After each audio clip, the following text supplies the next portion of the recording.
I dare say, when one keeps house for Mr. Sherlock Holmes, nothing ought to surprise. And yet there was that business with the midnight caller, the peculiar scent of lavender mixed with terror, and the muddy footprints that appeared on my freshly scrubbed doorstep like some desperate cipher written in London clay. Well, as I always say, the day runs on coal and common sense, and both were in short supply that November night when sleep fled. 221B Baker Street, faster than rats from a sinking ship. It was the clock striking 12 that first roused me, though that's hardly unusual in a house where Mr. Holmes thinks nothing of practicing his violin at 3 a.m. or conducting chemical experiments that would wake the dead, and nearly have on more than one occasion.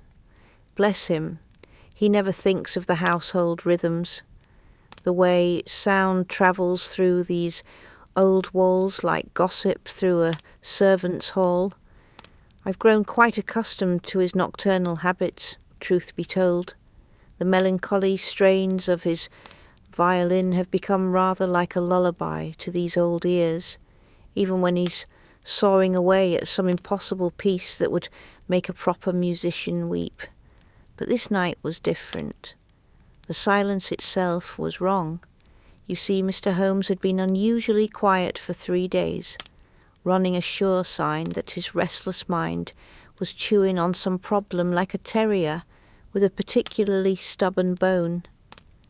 Dr. Watson had mentioned at tea that his friend was in one of his thinking moods, which is household code for tobacco consumption tripling, meals forgotten entirely, and the Persian slipper on the mantel being emptied faster than a collection plate at Christmas service. When Mr. Holmes thinks, the whole house holds its breath. So when that first urgent knock came, not the polite rat-a-tat-tat of a social caller, or the measured rap of Inspector Lestrade, but the desperate hammering of someone who'd quite forgotten their manners in favour of their fears, I knew at once that our peculiar peace was about to be shattered. I sat up in my narrow bed, pulling my shawl about my shoulders against the November chill that seemed to seep through every crack and crevice of our dear old house. The knocking came again, more insistent now, and I heard the soft thud of bare feet hitting the floor overhead. Mr. Holmes, it seemed, was as alert as a hunting hound. There's something to be said for a man who can deduce the contents of yesterday's post from the crumbs on the breakfast table, but still leaps from his bed at the first sign of genuine distress. I fumbled for my slippers, good, sensible leather ones, not like those ridiculous silk things ladies of fashion torture their feet with, and made my way to the window. From my vantage point I could just glimpse the street below, gas lamps casting their wavering circles of yellow light onto the wet pavement. November in London is never kind, but that night seemed particularly bitter, with a fog creeping in from the Thames, like some grey beast seeking shelter. What I saw below made me catch my breath. A figure stood at our door, wrapped in a dark cloak that billowed about them like bat wings. But it wasn't the dramatic appearance that struck me. Lord knows we've had our share of theatrical visitors at 221. No, it was the way they moved, the desperate glances over their shoulder, the manner in which they pressed themselves against the door, as if seeking sanctuary from more than just the November cold. And there, gleaming wetly on my doorstep, the doorstep I'd scrubbed just that morning with my own hands, were muddy footprints, not the honest dirt of a working man or the respectable grime of a hansom cab passenger, but something else entirely. The mud was mixed with something that caught the gaslight strangely, and even from my window I could see how the prints wandered, as if their maker had been looking back as much as forward. The knocking resumed, and I heard the unmistakable creak of Mr. Holmes's bedroom door. Quick as anything, I lit my small hand lamp and made my way downstairs, my feet finding their familiar path in the darkness. After 4 years of keeping house for the world's only consulting detective, I'd learned to navigate our 17 steps without counting, to avoid the squeaky board on the landing, and to move through the nighttime house like a ghost myself. But as I reached the front hall, that peculiar scent hit me full force, and I stopped dead in my tracks.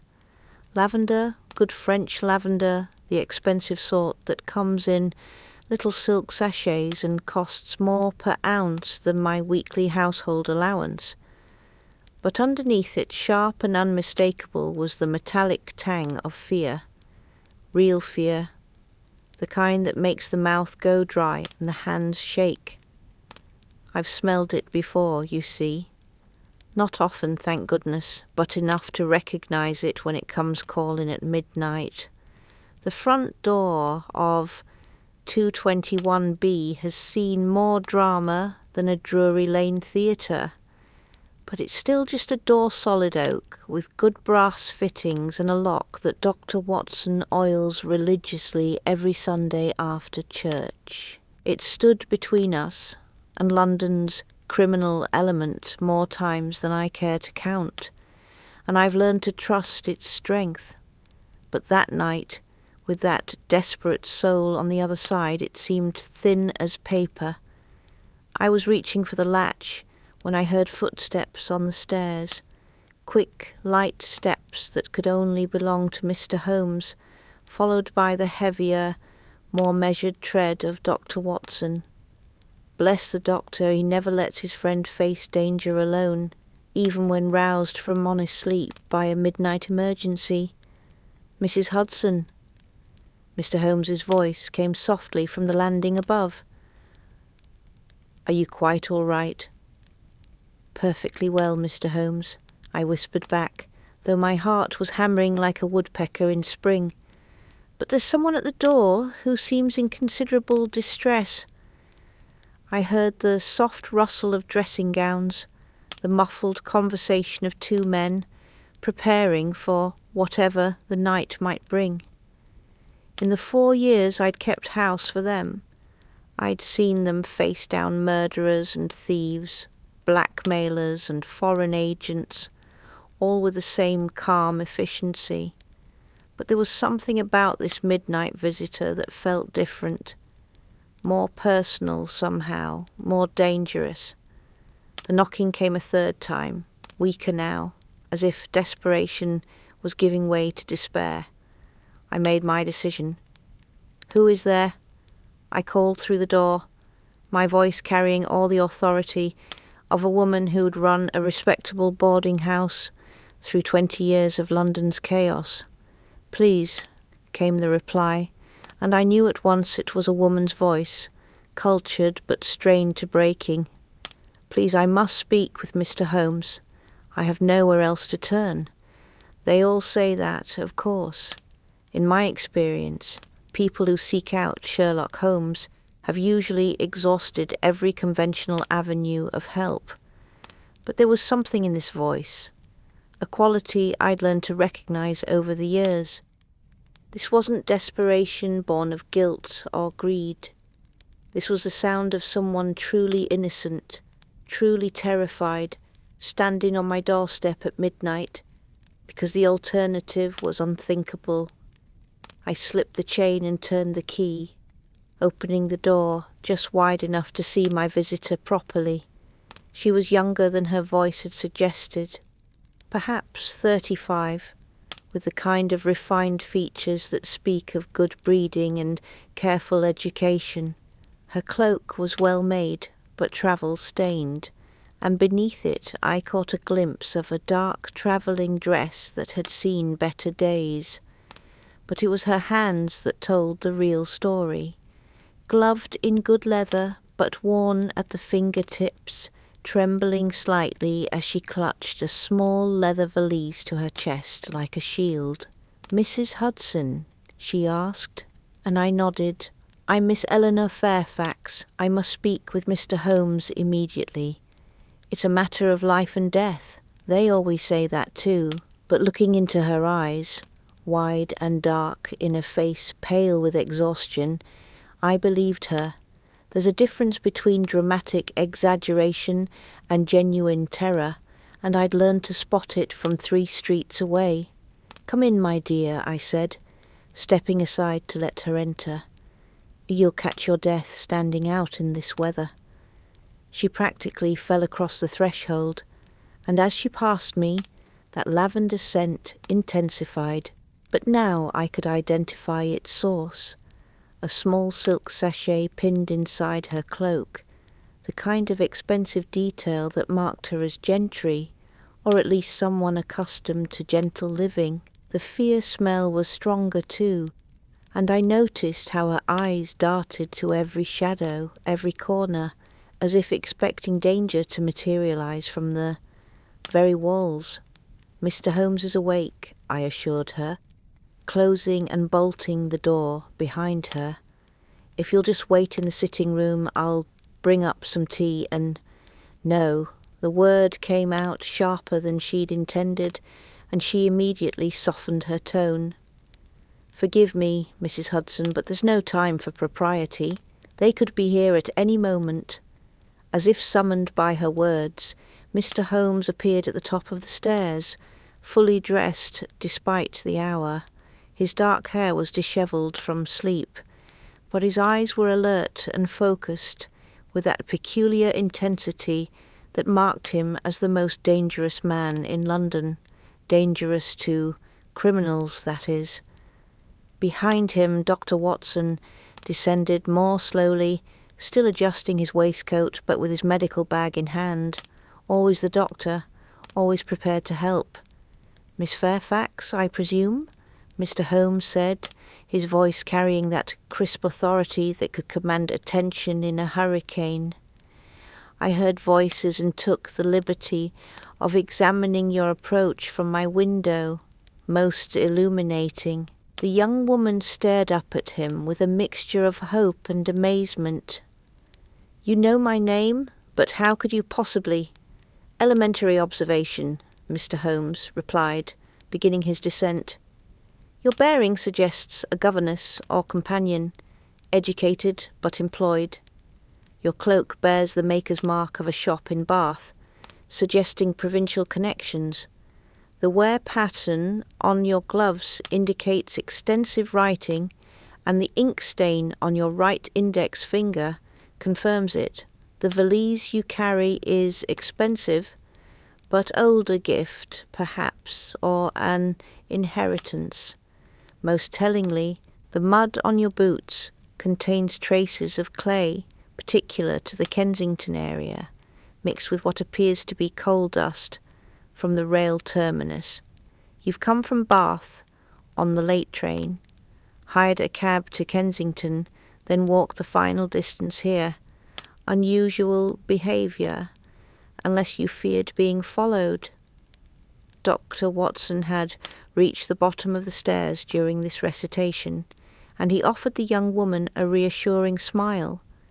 "Perhaps we might continue this conversation in more comfortable surroundings. Mrs. Hudson, if you would be so kind as to prepare the sitting room."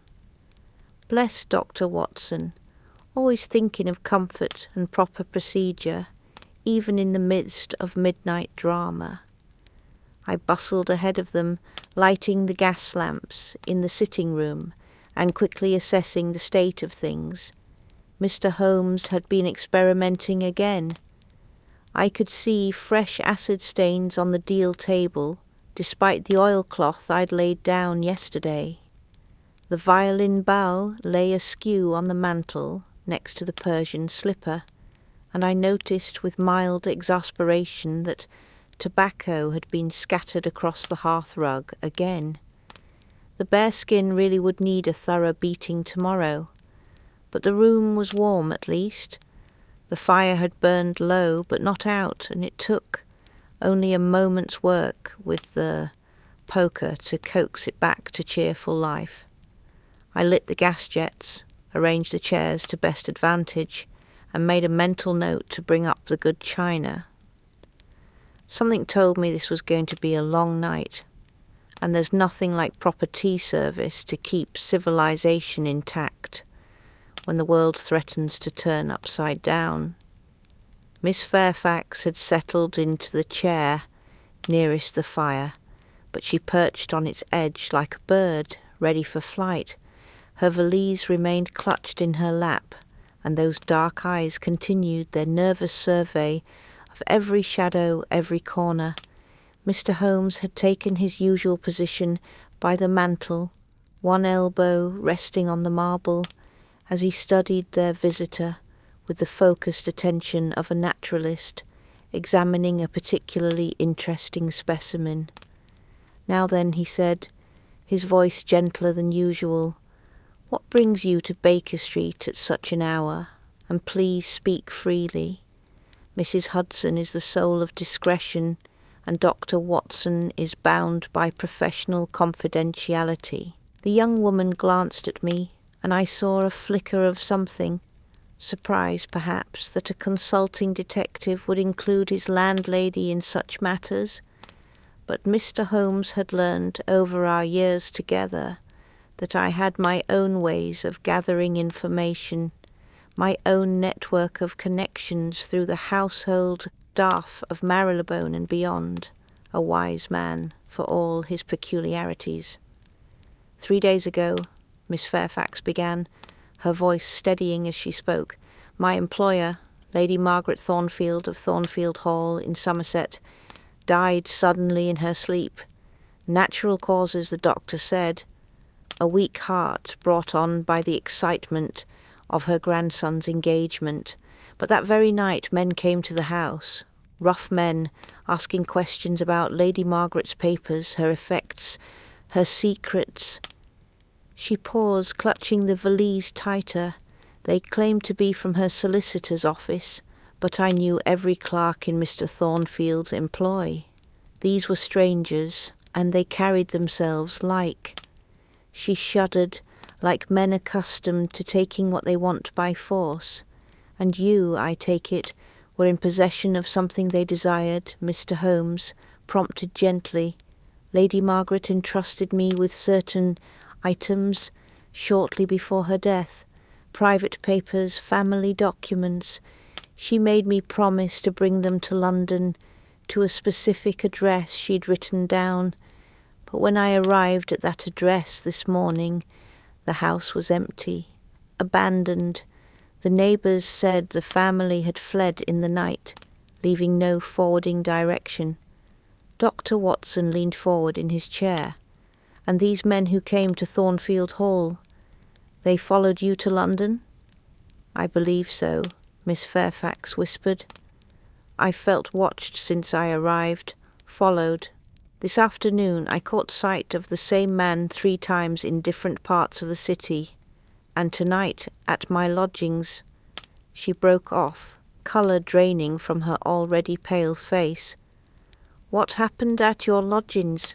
Mr. Holmes asked, his voice sharp with sudden attention.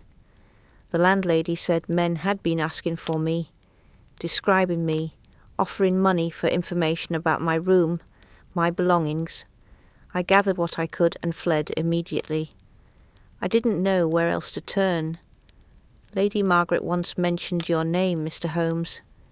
She said you were a man who could be trusted with impossible problems." I caught the glance that passed between Mr. Holmes and Dr. Watson, a look I'd seen many times before.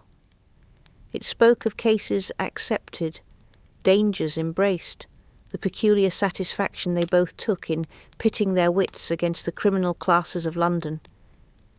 But this time there was something else in their exchange, a recognition that this young woman's terror was justified, that whatever she carried in that leather valise was worth killing for. Mrs. Hudson, Mr. Holmes said suddenly, turning to me with that look that meant all was about to be asked to do somethings. That wasn't strictly within a landlady's duties. I believe we shall need tea, and perhaps you might prepare the spare room. I suspect Miss Fairfax will be staying with us tonight. I nodded, already moving toward the door. Of course, Mr. Holmes. I'll just put the kettle on, and the sound that stopped me wasn't particularly loud, just the soft scrape of a boot sole against pavement, barely audible above the usual night sounds of Baker Street. But in that moment of midnight quiet, with a terrified young woman clutching secrets in our sitting room, it seemed to echo like a gunshot. Mr. Holmes was at the window in 3 quick strides, peering down through the curtain with the focused intensity of a hawk spotting prey. How many, Holmes? Dr. Watson asked quietly, his hand moving instinctively toward the drawer where I knew he kept his service. Revolver, 3 that I can see, came the reply, equally quiet. Positioned to watch both the front and rear of the building, professional placement. Miss Fairfax had gone perfectly still, her face white as paper in the gaslight. They found me, she whispered. Oh God, they found me, and as if summoned by her despair, the clock in the hallway began to chime the 1/4 hour, its measured bronze notes marking time in our suddenly dangerous world. Outside, London slept on, unaware that 221 B. Baker Street had become the centre of a deadly game whose rules we had yet to learn. But as I looked around our sitting room, at Mr. Holmes, alert and ready by the window, at Dr. Watson calmly checking his revolver, at the young woman who'd sought our protection in her darkest hour, I felt that familiar surge of pride in our little household. Whatever secrets lay hidden in that leather valise, whatever dangers prowled the fog-shrouded streets below, we would face them together. After all, as I always say, Baker Street takes care of its own. The 1/4 hour finished chiming, and in the settling silence I heard the soft whisper of footsteps in the street below. The game, as Mr. Holmes would say, was afoot. Well, as I always say, there's nothing quite like a proper cup of tea to steady the nerves, even when those nerves are being tested by mysterious watchers lurking in the November fog outside one's door. And if there's one thing I've learned in my years of keeping house for Mr. Sherlock Holmes, it's that a crisis is best met with a full tea service, clean linen, and the sort of calm efficiency that comes from managing a household where the extraordinary has become perfectly ordinary. I'll just put the kettle on, I announced, as if we were receiving a perfectly normal social caller, rather than sheltering a terrified young woman from what appeared to be professional pursuers. But that's the beauty of routine, you see. It provides an anchor when the world threatens to come unmoored.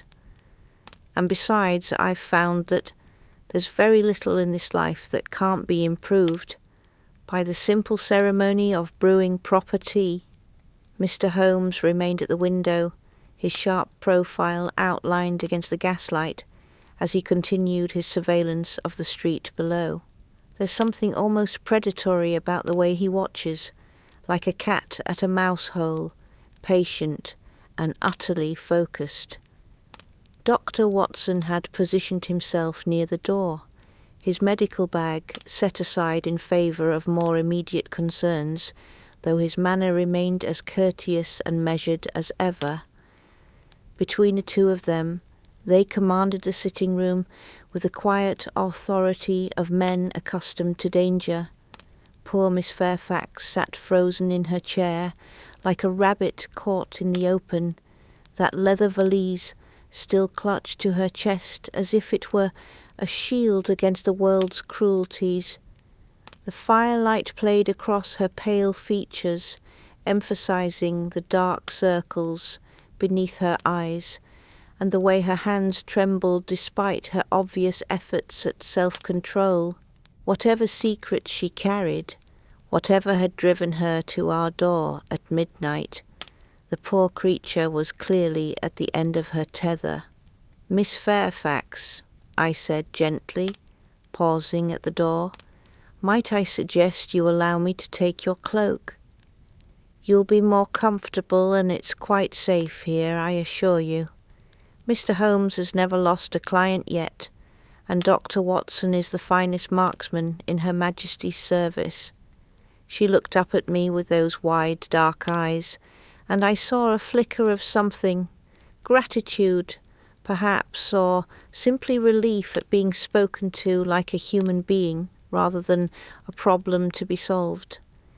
"You're very kind, Mrs. Hudson. I'm afraid I'm not at my best this evening." "My dear," I replied, moving to help her with the heavy wool cloak.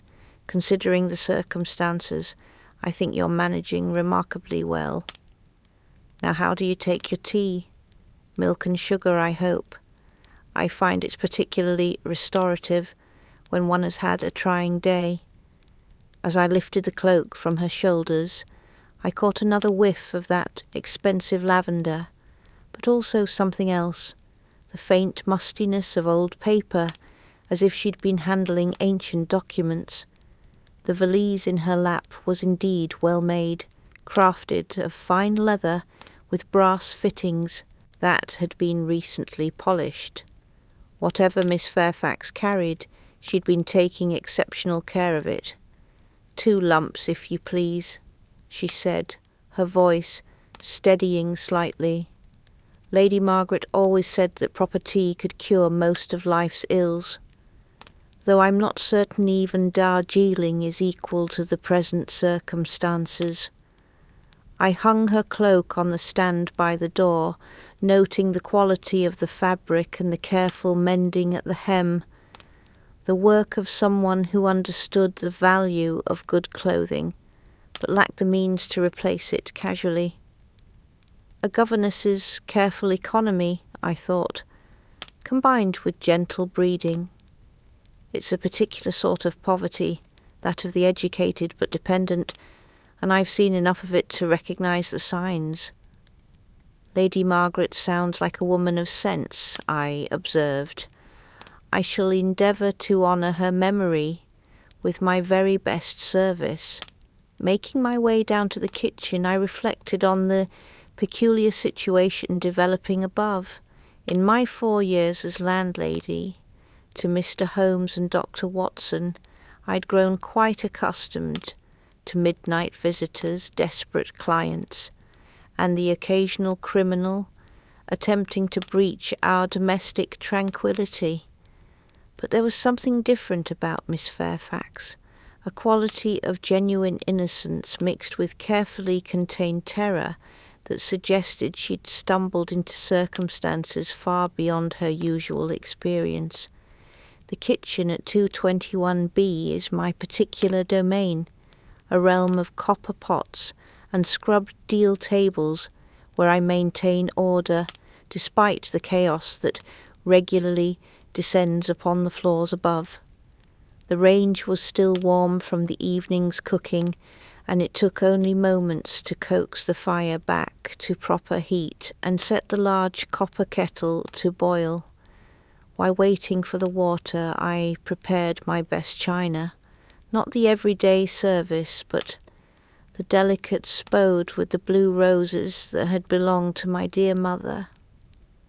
There's something about fine china that lends dignity to even the most irregular circumstances, and I had a feeling we would need all the dignity we could muster before this night was through.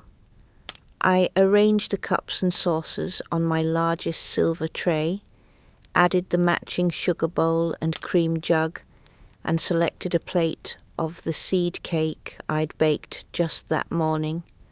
Nothing settles the stomach quite like good cake, and I suspected our young visitor had eaten very little during her journey from Somerset. As I worked, the familiar sounds of the house settled around me like a comfortable shawl. The old building has its own voice, you see. The gentle sigh of settling timbers, the whisper of gas through the fixtures, the soft tick of the hall clock marking time.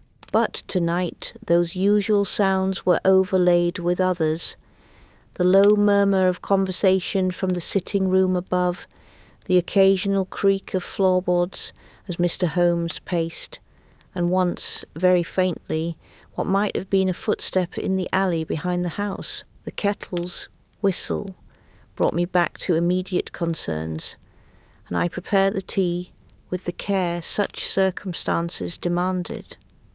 Earl Grey seemed appropriate, comforting, but with enough character to stand up to the drama of the evening.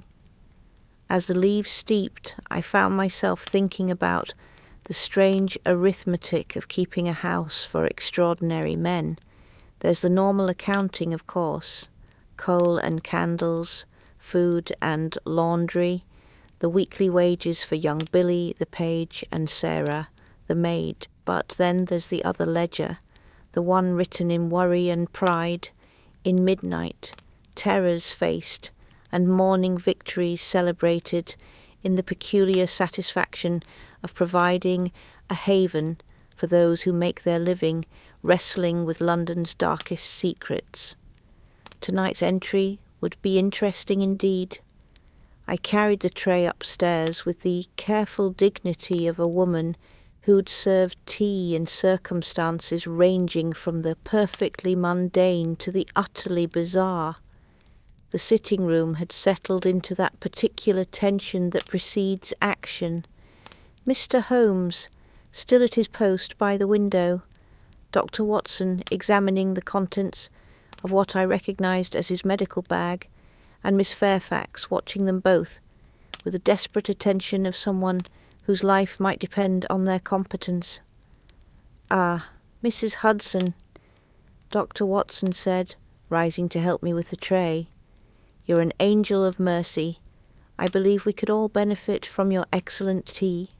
I arranged the service on the small table beside Miss Fairfax's chair, noting how her hands had steadied somewhat during my absence.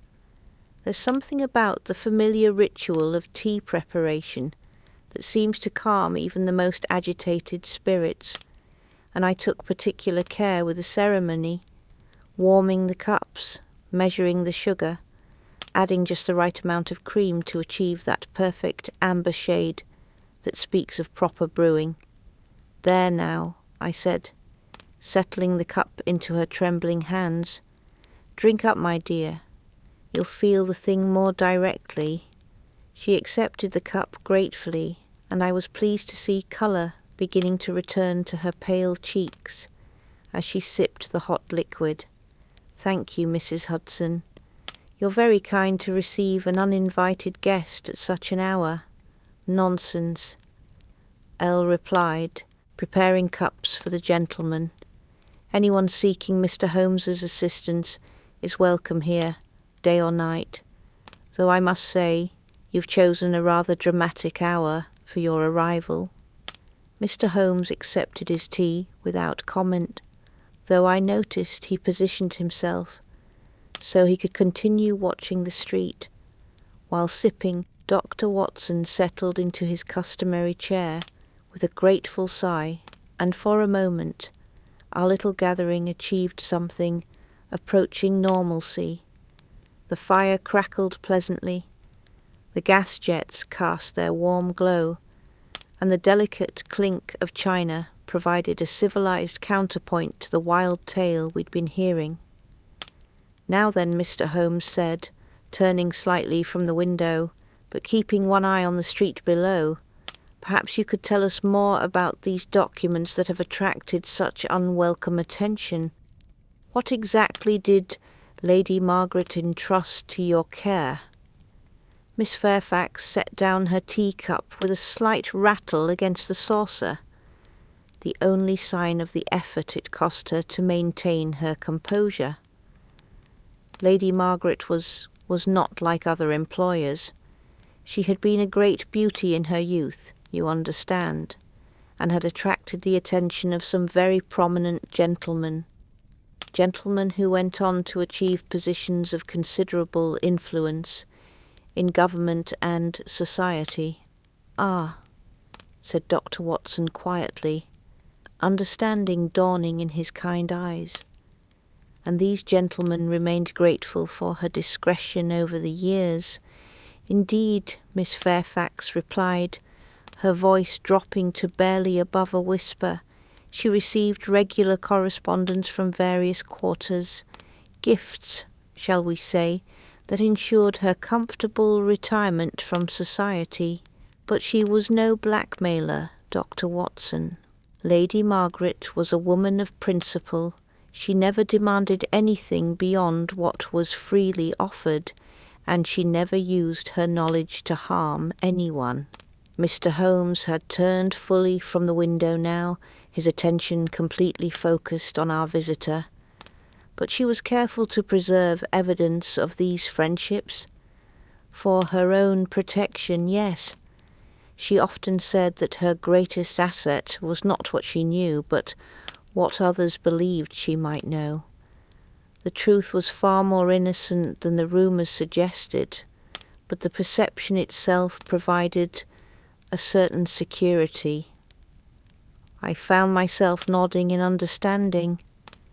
There's a particular wisdom that comes to women who must make their way in the world without the protection of family or fortune.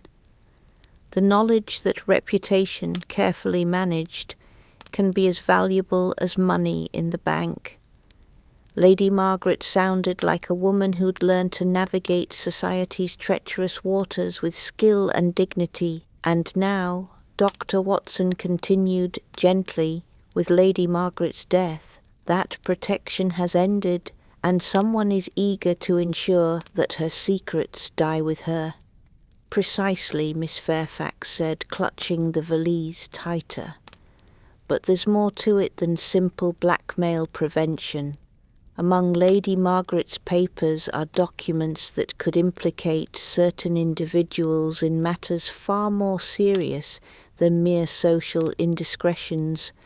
There are letters concerning government contracts, foreign investments, political arrangements that, well, that would be highly embarrassing if made public." Mr. Holmes was pacing now, his restless energy filling the room like electricity before a storm. "And these documents, they're genuine, not copies or forgeries. Entirely genuine, I'm afraid." Lady Margaret was meticulous about authentication. She often said that half-truths were more dangerous than outright lies, because they contained just enough accuracy to be believed. I refreshed the tea, noting that Miss Fairfax's colour had improved considerably with the warm liquid and the relief of unburdening her story. There's something about confession that lightens the spirit, even when the circumstances remain unchanged. But as I moved about the room, attending to the small courtesies that keep civilization intact, I couldn't help but notice the way Mr. Holmes's attention kept drifting to the window, or how Dr. Watson's hand rested casually near the drawer where I knew he kept his revolver. "Miss Fairfax," Mr. Holmes said suddenly, "you mentioned that Lady Margaret gave you a specific address in London, an address that proved to be abandoned when you arrived. Do you still have that direction?" She nodded, setting down her cup to fumble in her reticule. "Here," she said, producing a small piece of paper. She wrote it out herself the night before she died. 47 Montague Street, she said, ask for Mr. Geoffrey Hartwell. But when I arrived this morning, the house was empty. Mr. Holmes finished, accepting the paper and examining it closely. "Interesting. Mrs. Hudson, would you be so kind as to bring me my magnifying glass from the desk?" I fetched the requested instrument, watching as he studied the paper with that peculiar intensity that marked him as the finest detective in London. After a moment he looked up with satisfaction. "The paper is expensive, Wigmore and Sons, if I'm not mistaken. The ink is of good quality, applied with a steady hand." Despite what was clearly an advanced age, but most interesting of all, he held the paper up to the gaslight. "There's a watermark. Baskerville and Company, paper makers to Her Majesty. This is the official government stationery, Miss Fairfax. Either Lady Margaret had connections in very high places indeed," or he paused, his expression growing thoughtful, "or someone wanted her to believe she did." The silence that followed was broken by a soft sound from the street below, the measured tread of boots on pavement, too regular to be a casual passer-by. Mr. Holmes was at the window instantly, peering through a gap in the curtains with the focused attention of a hunter tracking dangerous prey. "They're moving," he said quietly. Two men approached the front of the building, one remaining at the rear. Professional deployment designed to prevent escape. Dr. Watson rose smoothly from his chair, his medical training evident in the calm efficiency of his movements. "How long do we have?" "Minutes, perhaps less." Mr. Holmes turned from the window, his face grave but determined. "Miss Fairfax, I need you to listen very carefully. These men will not be deterred by locked doors or social niceties. They want what you carry, and they're prepared to use whatever force is necessary to obtain it." The young woman had gone pale again, but her voice remained steady. "What must I do, Mrs. Hudson?" Mr. Holmes said, turning to me with that look that meant I was about to be asked to do something that would have shocked my dear mother's sensibilities. "I believe it's time to demonstrate why you're considered the most formidable landlady in London." Before I could ask what he meant, the sound of splintering wood echoed up from the entrance hall below. They'd found a way past my good oak door, and now the game was well and truly afoot.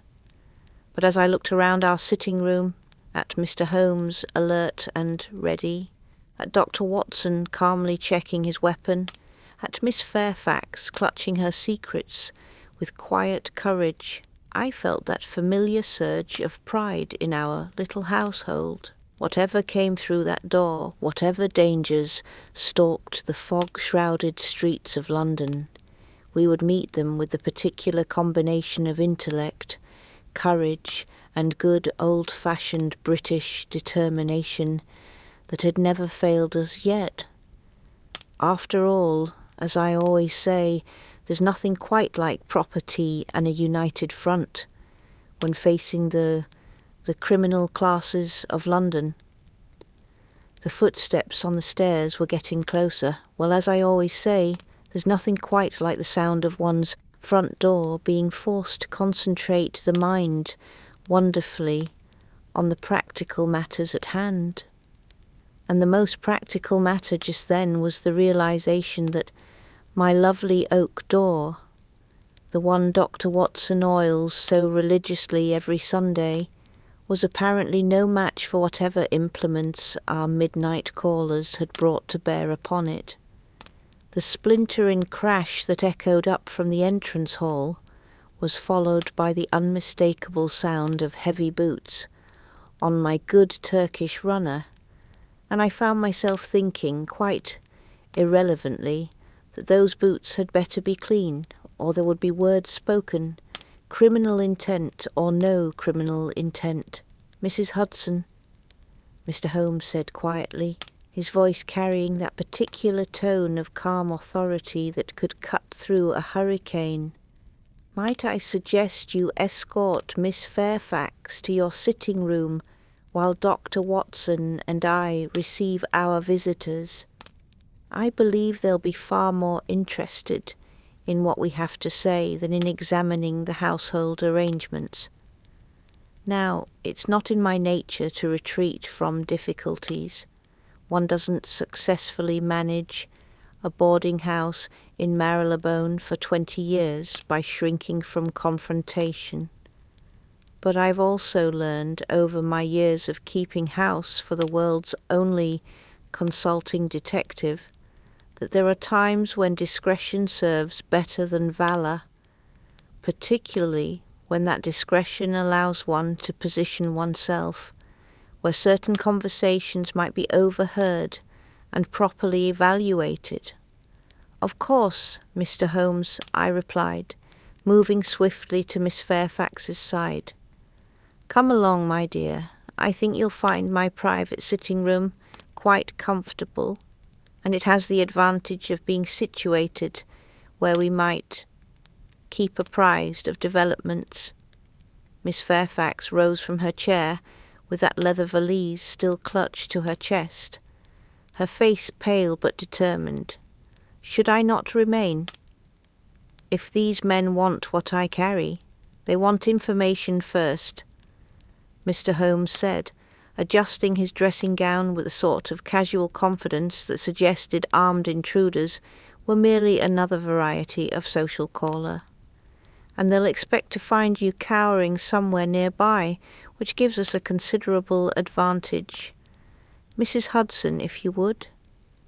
I guided Miss Fairfax toward the door that leads to my private quarters, noting how her hands had steadied despite the circumstances. There's something to be said for breeding, even in extremis, and whatever Lady Margaret had taught her charge about bearing oneself with dignity under pressure had clearly taken root. As we reached the threshold, I heard Dr. Watson's calm voice floating up from below. Gentlemen, I must protest this intrusion upon a private residence. If you have business with Mr. Holmes, I suggest you return during civilized hours and request an appointment. The response was a voice I didn't recognize.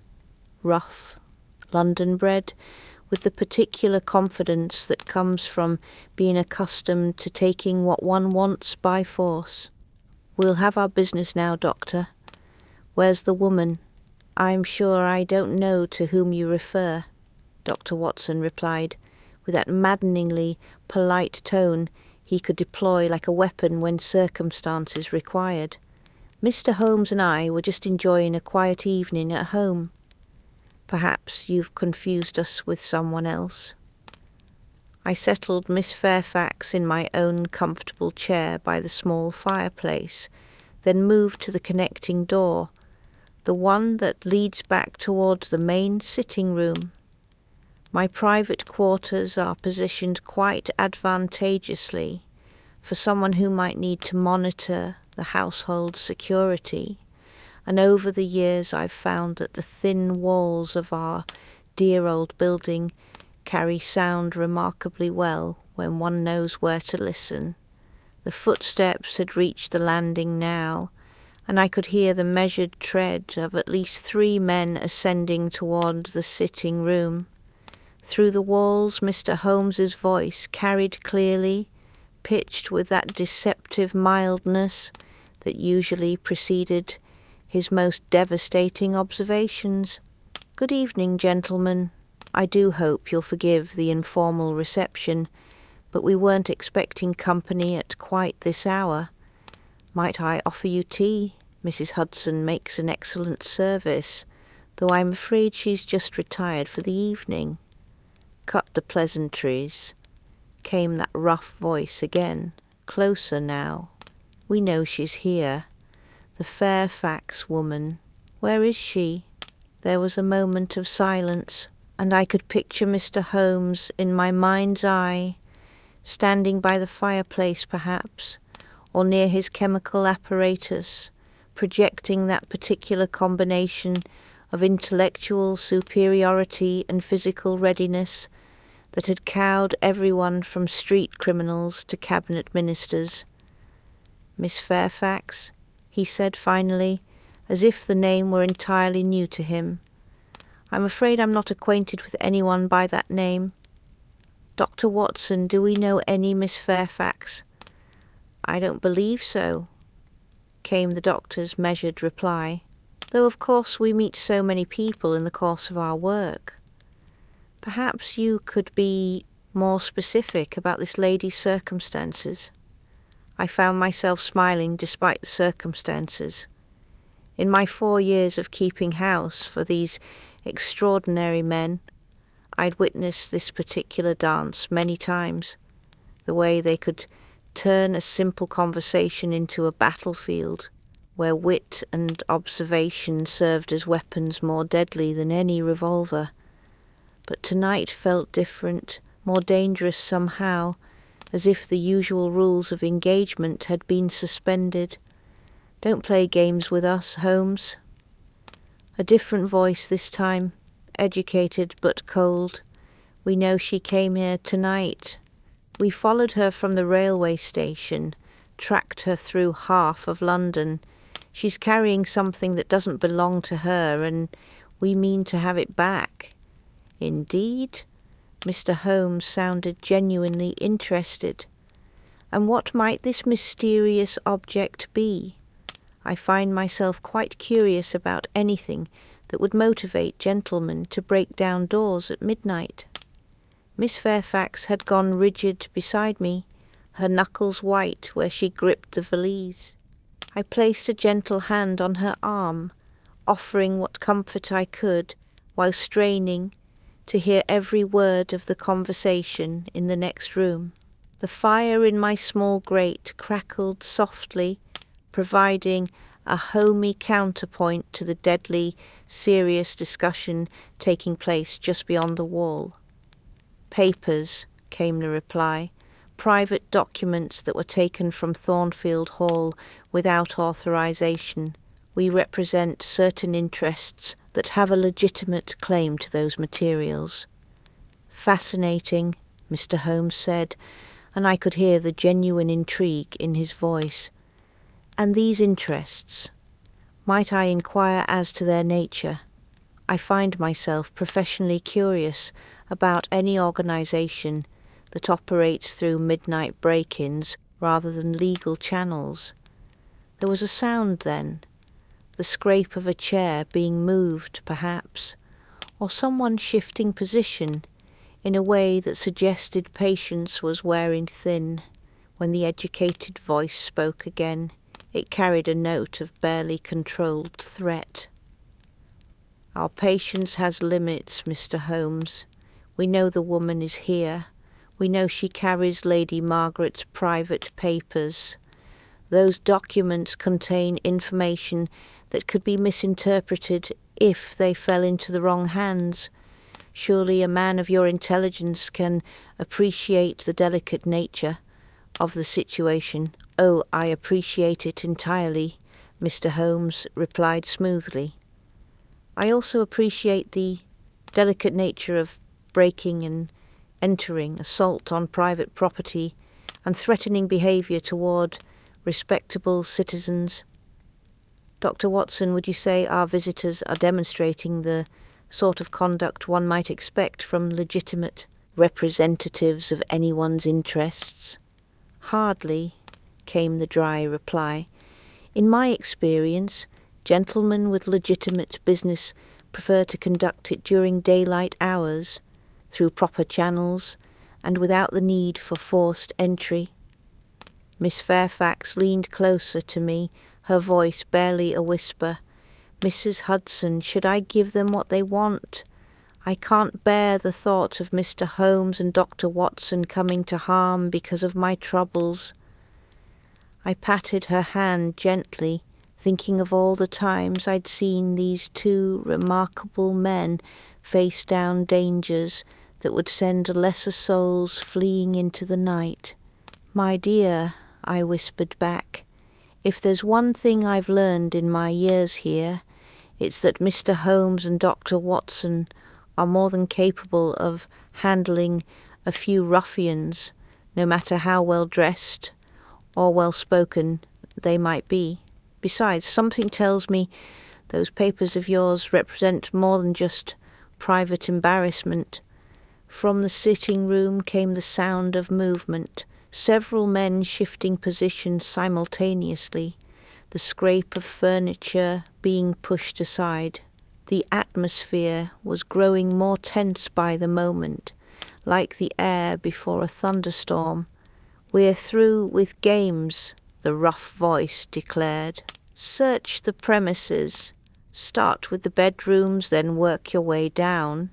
She's here somewhere, and we're not leaving without those papers." "I'm afraid I really must object," Dr. Watson said, and there was steel beneath the courtesy now. "This is a private residence, and you have no legal authority to conduct any sort of search. I strongly suggest you withdraw before the situation becomes complicated." A sound that might have been laughter but held no humour whatsoever. "Complicated? Doctor, you have no idea how complicated things can become. We represent people who don't accept no for an answer, who don't recognise the niceties of legal procedure when their interests are threatened." "And I," came Mr. Holmes's voice, suddenly sharp as a blade, representing justice, logic, and the principle that no one, no matter how powerful or well-connected, stands above the law.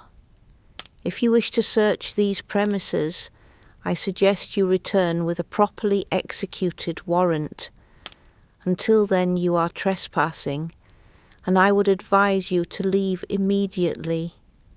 The silence that followed was thick with tension, broken only by the soft hiss of the gas jets and the distant sound of a hansom cab rattling through the street below. I found myself holding my breath, acutely aware of Miss Fairfax's trembling beside me and the weight of secrets contained in that leather valise. Then, cutting through the quiet like a knife, came a sound that made my blood run cold, the unmistakable click of a revolver being cocked.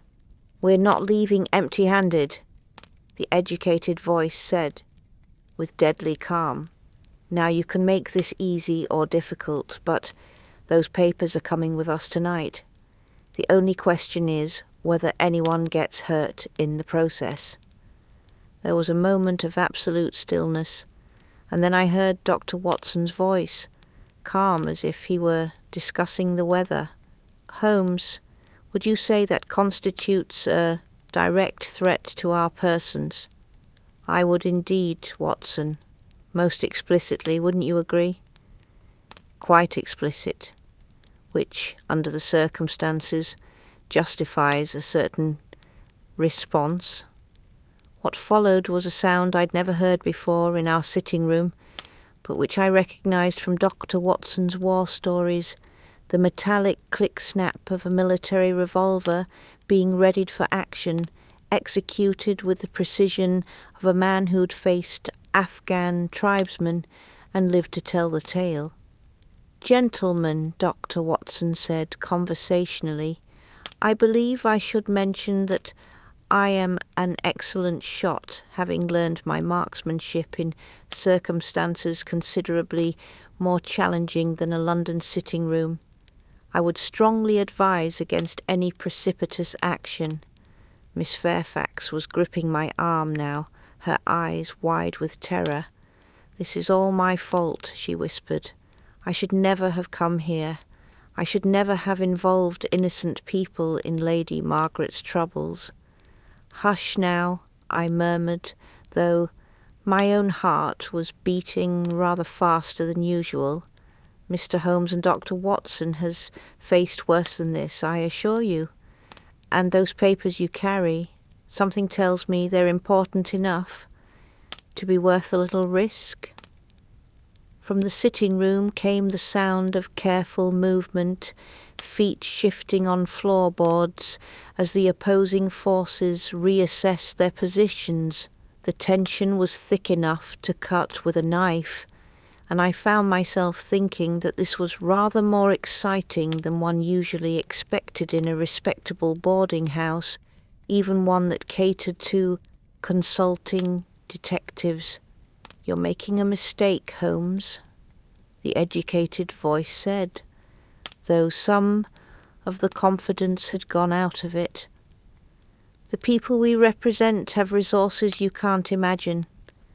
Cross them, and you'll find yourself facing problems that even your considerable reputation won't solve." "Perhaps," Mr. Holmes replied with that infuriating calm that could drive criminals to distraction. "But I found that the sort of people who send armed men to break down doors at midnight are usually far less formidable than they pretend to be. After all, if your cause were just, you'd hardly need to resort to such theatrical measures." "Justice?" the rough voice spat. "What do you know about justice? You sit here in your comfortable rooms playing at detective work while real men handle the serious business of protecting the realm." "Protecting the realm?" Dr. Watson's voice carried a note of genuine incredulity. "By stealing papers from a dead woman's estate?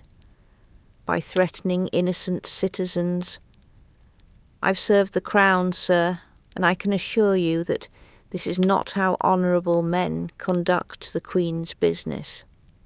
There was another moment of tense silence, and then I heard something that surprised me. The sound of retreat. Footsteps moving away from the centre of the room, voices dropping to urgent whispers. Whatever resolve had brought these men to our door was beginning to crack under the combined pressure of Mr. Holmes's logic and Dr. Watson's military bearing. "This isn't over," the educated voice said finally, though it had lost much of its earlier menace. "Those papers will be recovered one way or another, and when they are, you'll wish you'd been more cooperative tonight."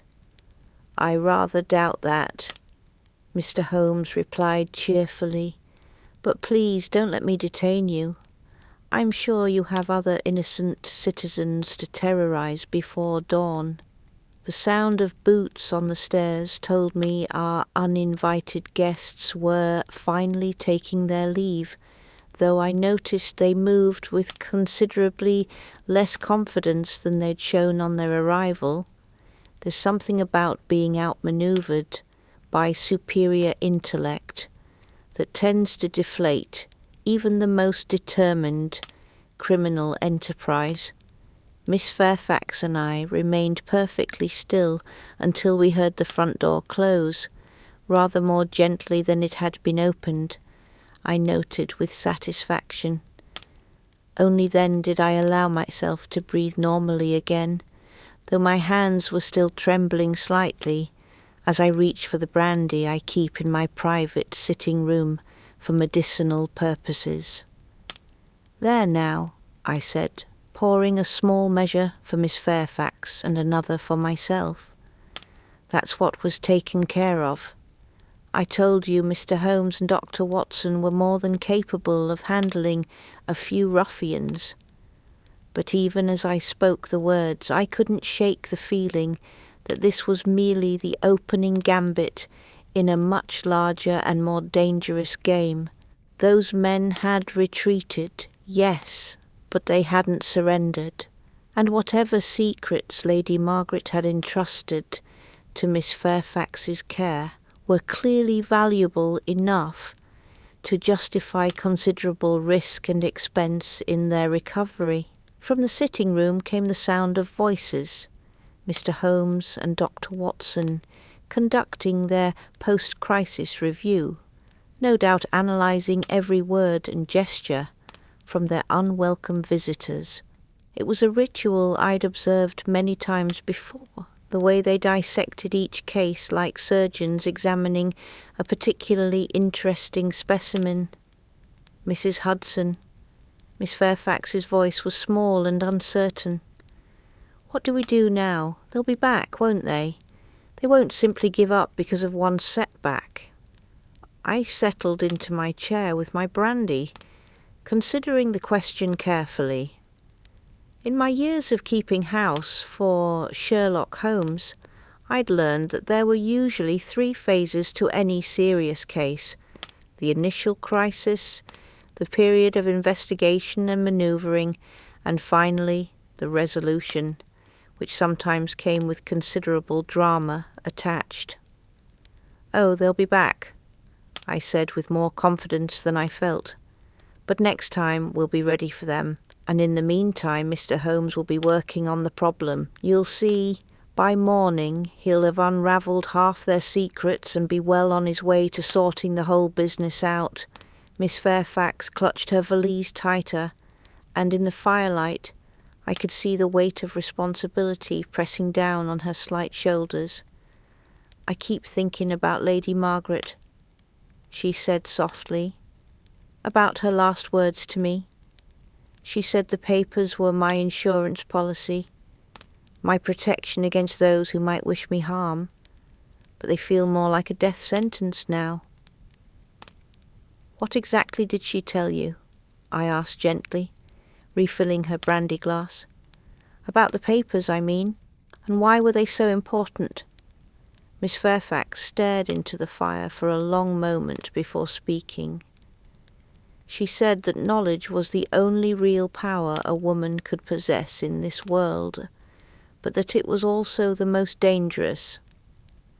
"The documents in this valise, they contain correspondence from some of the most powerful men in Britain, letters written in youth, when indiscretion seemed romantic rather than ruinous, financial arrangements that blur the line between influence and corruption, political alliances that would shock the public if they were ever revealed." She paused, taking a sip of brandy before continuing. "But Lady Margaret never used them maliciously. She said they were like a loaded gun, most effective when never fired. The mere possibility that such information existed was enough to ensure her comfortable retirement and peaceful life. And now that she's gone, now the gun is loaded and lying loose, Mrs. Hudson, and everyone who might be hurt by its firing wants to ensure it's safely buried with her secrets." I nodded understanding, flooding through me like cold water. This wasn't just about blackmail or social embarrassment. This was about the potential to topple governments, to destroy careers, to reshape the very foundations of British society. No wonder those men had been willing to break down doors and threaten violence. With stakes like these, a few ruffians and some broken crockery were merely the opening moves in what promised to be a very dangerous game indeed. From the sitting room came the sound of footsteps, and then Mr. Holmes's voice calling softly through the door, "Mrs. Hudson, Miss Fairfax, I believe it's safe to rejoin us now. We have rather a lot to discuss, and I suspect the night is far from over." As we prepared to return to the sitting room, I found myself thinking about the peculiar turns life takes when one decides to keep a house for extraordinary men.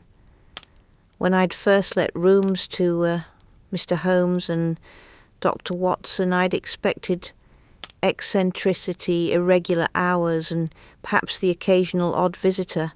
I hadn't quite bargained on midnight invasions and government conspiracies. But then again, as I always say, variety is the spice of life, even when that spice threatens to burn the tongue.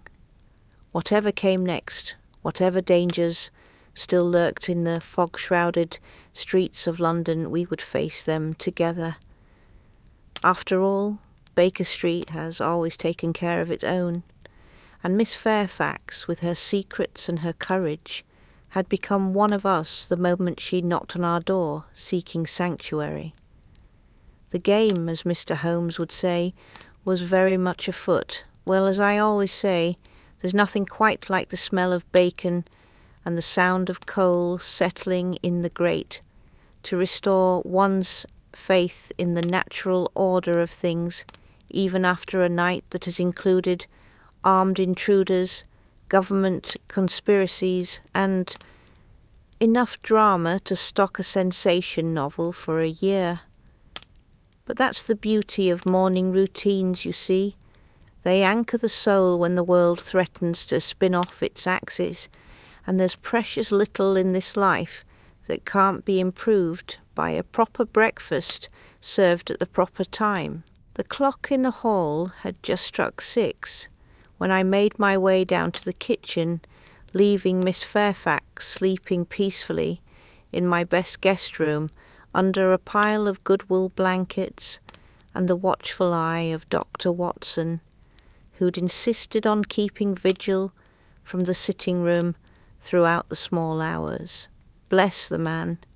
He'd positioned himself where he could monitor both the street and the stairway, his service revolver within easy reach and his medical bag beside him. Always the soldier, always the physician, ready for whatever the dawn might bring. Mr. Holmes naturally had disappeared some time before 3 o'clock with that peculiar energy that seems to sustain him when a case has truly captured his interest. I'd heard him moving about his room, then the soft closing of his door and the creak of floorboards that told me he was off on one of his nocturnal expeditions. Where he goes at such hours is his own business, though I've learned to trust that he usually returns with exactly the information needed to untangle whatever web of mystery has been spun across our threshold. The kitchen at 221B is my particular sanctuary, a realm of copper pots and scrubbed deal tables, where order prevails regardless of the chaos that might reign in the floors above. The range was still warm from yesterday's banking, and it took only moments to coax the fire back to proper heat and set about the familiar ritual of preparing breakfast for a household that had seen rather more excitement than was strictly good for digestion. As I worked, slicing bacon, gathering eggs from the larder, mixing batter for fresh scones, I found myself thinking about the young woman sleeping upstairs and the extraordinary burden she'd carried to our door. Lady Margaret's papers, whatever secrets they contained, had already cost one life and threatened several others. The men who'd invaded our sitting room the night before weren't the sort to give up easily, and something told me that our morning's peace was likely to be as temporary as a London fog in sunshine. The bacon was just beginning to sizzle when I heard the sound that would prove me entirely correct, the familiar rat-a-tat of small knuckles against the kitchen door that leads to the mews behind our building. It's a sound I've grown to know well over the years, for it usually announces the arrival of one of Mr. Holmes's unofficial intelligence network, the ragged band of street children he's dubbed the Baker Street Irregulars. I wiped my hands on my apron and opened the door to find young Wiggins standing on the step, his usual cheerful grin somewhat dampened by whatever news he'd come to deliver. At perhaps 14 years of age, Wiggins serves as the unofficial leader of the Irregulars, a position he's earned through a combination of natural intelligence, absolute loyalty to Mr. Holmes, and the sort of street wisdom that comes from surviving London's harsher neighbourhoods without benefit of family or fortune. "Morning, Mrs. Hudson," he said, touching his cap with a careful courtesy that marked him as one of Mr. Holmes's protégés. "Sorry to bother you so early, but we've got news that won't keep. Is Mr. Holmes about? He's not returned from his nocturnal wanderings," I replied, stepping aside to let the boy into the warm kitchen. "But Dr. Watson is upstairs, and I imagine Mr. Holmes will be back shortly." "What's so urgent that it brings you here before the sun's properly up?" Wiggins accepted the cup of tea I offered him gratefully, his small hands wrapping around the warm china as if it were a lifeline. Despite his air of worldly confidence, he was still just a child, and the London streets in November are no place for anyone without proper shelter and regular meals. "It's about those men who came calling last night," he said, his voice dropping to a conspiratorial whisper. "We've been watching, see, like Mr. Holmes taught us, keeping an eye on the comings and goings, noting who belongs and who doesn't." I felt a chill that had nothing to do with the morning air. "You saw them arrive?" "Aye, and we saw them leave too, but that's not the half of it." "Mrs. Hudson, they've been back, circling the building like sharks around a fishing boat. Posted men at both ends of Baker Street, watching the house. And there's more. They've been asking questions in the neighbourhood, offering coins for information about anyone who might have come calling last night." The bacon gave an angry spit in the pan, and I turned to tend it while absorbing this unwelcome intelligence. Professional surveillance was one thing. Mr. Holmes had faced that before. But active investigation of our household routines suggested a level of organisation and resources that went well beyond simple criminal enterprise. "How many men?" I asked, keeping my voice casual while my mind raced through the implications. "6 that we've spotted, maybe more. They're trying to be subtle about it, but you can't fool street children when it comes to watching and waiting. We know every regular face in these parts, and these fellows stick out like peacocks in a chicken coop." I handed him a thick slice of bread and butter, noting how quickly he devoured it. Whatever else was happening in our peculiar drama, it was important to remember that real children with real hunger were caught up in the edges of it. "There's something else," Wiggins continued, around a mouthful of bread. "The lady who came last night, Miss Fairfax, I think I heard Dr. Watson call her. Well, they've got her description right down to the colour of her gloves and the way she walks. Someone's been talking Mrs. Hudson, and it wasn't any of us." This was troubling news indeed. If Miss Fairfax's pursuers had managed to gather detailed intelligence about her appearance and movements, it suggested either exceptional organisation or assistance from someone who'd observed her journey to Baker Street. Either possibility raised the stakes considerably. "Wiggins," I said, settling across from him at the kitchen table with my own cup of tea, "I need you to listen very carefully. This isn't one of Mr. Holmes's usual cases. There are people involved who are willing to use violence to get what they want, and I won't have you or any of the other children put at risk." The boy straightened in his chair, his young face taking on the serious expression I'd seen before when he was given responsibility beyond his years. "We can handle ourselves, Mrs. Hudson. The streets have taught us that much. But we need to know what we're up against." Before I could respond, the sound of the front door opening echoed through the house, followed by Mr. Holmes's distinctive step on the stairs. His timing, as usual, was impeccable, though whether through deduction, observation, or simple luck, I'd never been able to determine. "Wiggins," came his voice from the hallway. "Excellent. I was hoping you'd arrive early. Mrs. Hudson, might we borrow your kitchen for a strategy session? I have considerable intelligence to share, and I suspect our young friend has similar contributions to make." Within moments, my orderly kitchen had been transformed into something resembling a military command post. Mr. Holmes appeared in the doorway looking remarkably fresh for a man who'd had perhaps 2 hours of sleep, his sharp eyes bright with a particular energy that marked the beginning of active investigation. Dr. Watson followed close behind, his hair slightly dishevelled, but his manner as calm and competent as ever. "Mrs. Hudson," Mr. Holmes said, accepting the cup of coffee I offered him. "I must apologize for turning your domestic sanctuary into a war room, but circumstances require it.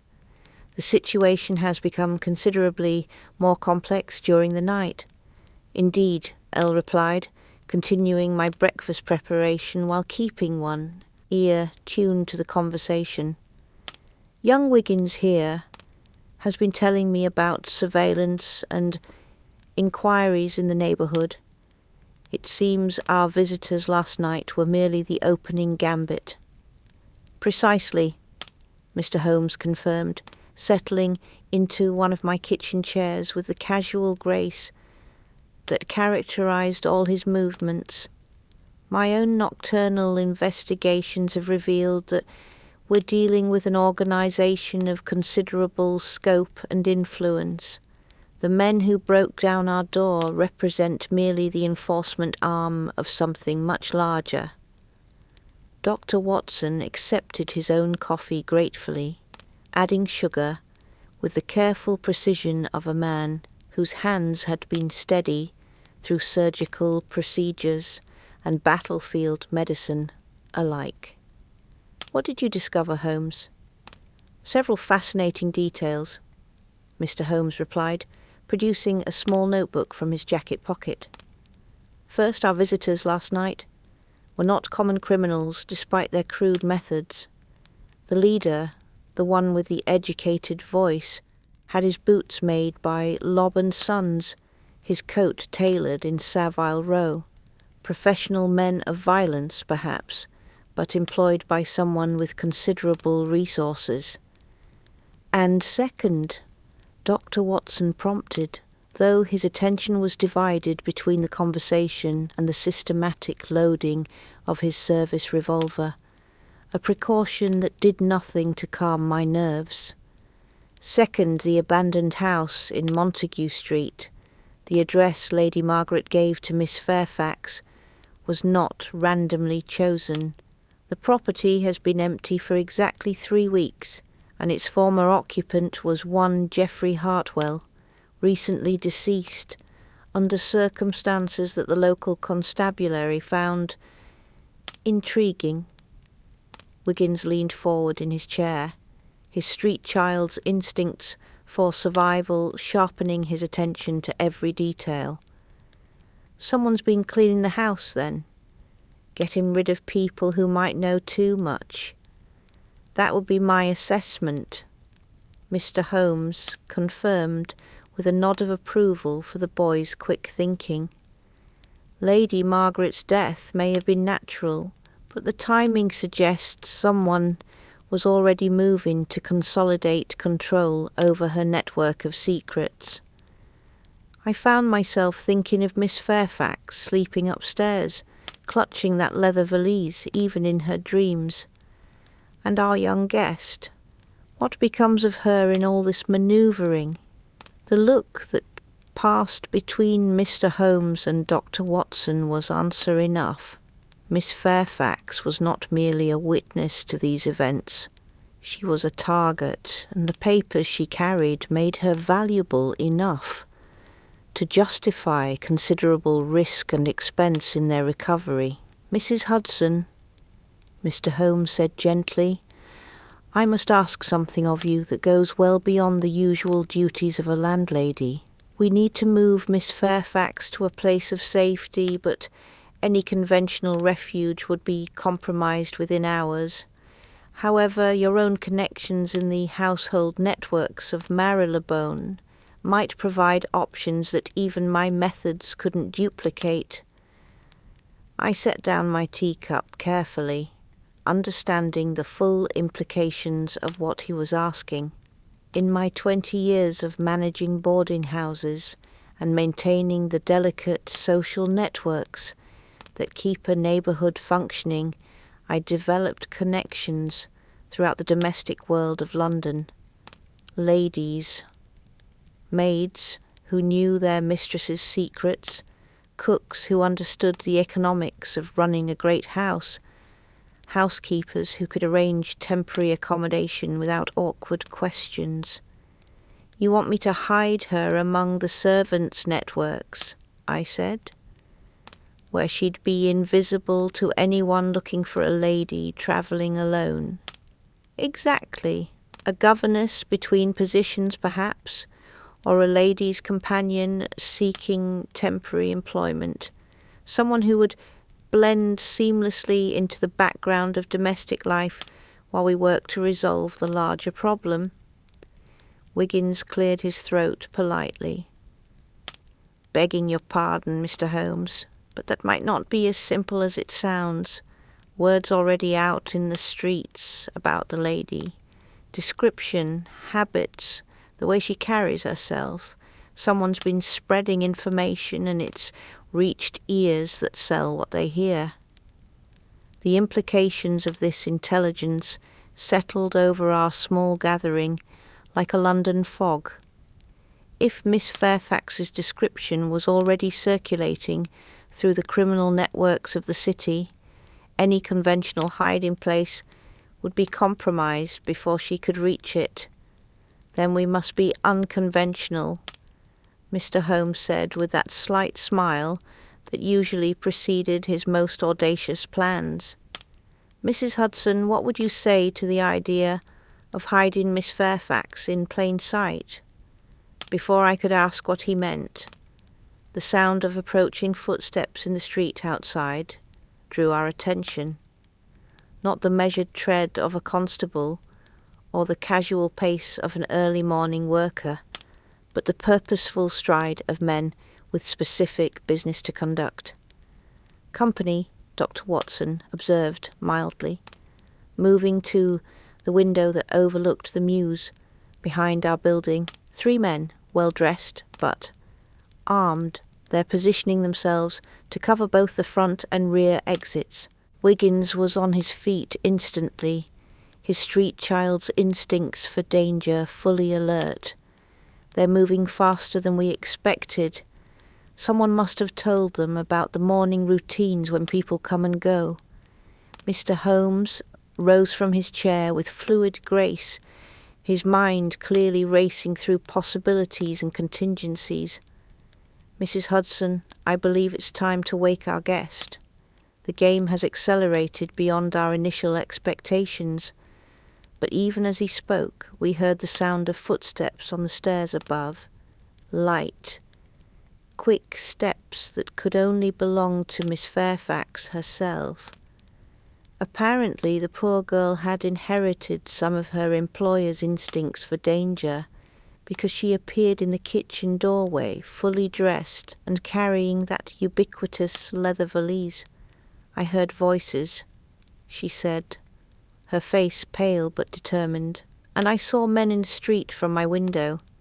They found me again, haven't they?" "I'm afraid so," Dr. Watson confirmed gently. "But we're not without resources of our own." What followed was a discussion that would have seemed fantastical in any other household, but had become almost routine in ours. A careful analysis of escape routes, potential sanctuaries, and the sort of improvisational planning that comes from years of matching wits with London's criminal classes. "The rear exit is compromised," Mr. Holmes reported after a quick reconnaissance. "But Mrs. Hudson's suggestion about the domestic networks gives me an idea. Wiggins, how quickly can you gather the full complement of irregulars?" 10 minutes, maybe less. "But Mr. Holmes, these aren't street thugs we're dealing with. Professional men with professional weapons. Precisely why we must rely on intelligence rather than force. Mr. Holmes interrupted. "Mrs. Hudson, do you still have that collection of servants' uniforms you've accumulated over the years?" I nodded, understanding beginning to dawn. In my years of managing households, I'd acquired quite an assortment of clothing suitable for various domestic positions, extra uniforms for temporary staff, replacement garments for emergencies, the sort of practical wardrobe that any efficient housekeeper maintains. And Miss Fairfax, Mr. Holmes continued, turning to our guest with that penetrating gaze that could read characters like an open book. How would you feel about temporarily abandoning your position as a lady and taking employment as a domestic servant? The transformation that followed was nothing short of remarkable. Within 20 minutes, Miss Eleanor Fairfax, governess, companion, and carrier of dangerous secrets, had vanished entirely, replaced by Mary Fellows, a parlour-maid seeking temporary employment through the household networks of Marylebone. The simple black dress and white apron I provided changed not just her appearance but her entire bearing, while the mob cap and practical boots completed a disguise that would render her invisible to anyone looking for a lady of quality. "The papers?" she asked, looking uncertainly at the leather valise that had become such a burden. "Will remain here," Mr. Holmes said firmly, "in a location where they'll be perfectly safe, but entirely inaccessible to anyone who might come looking.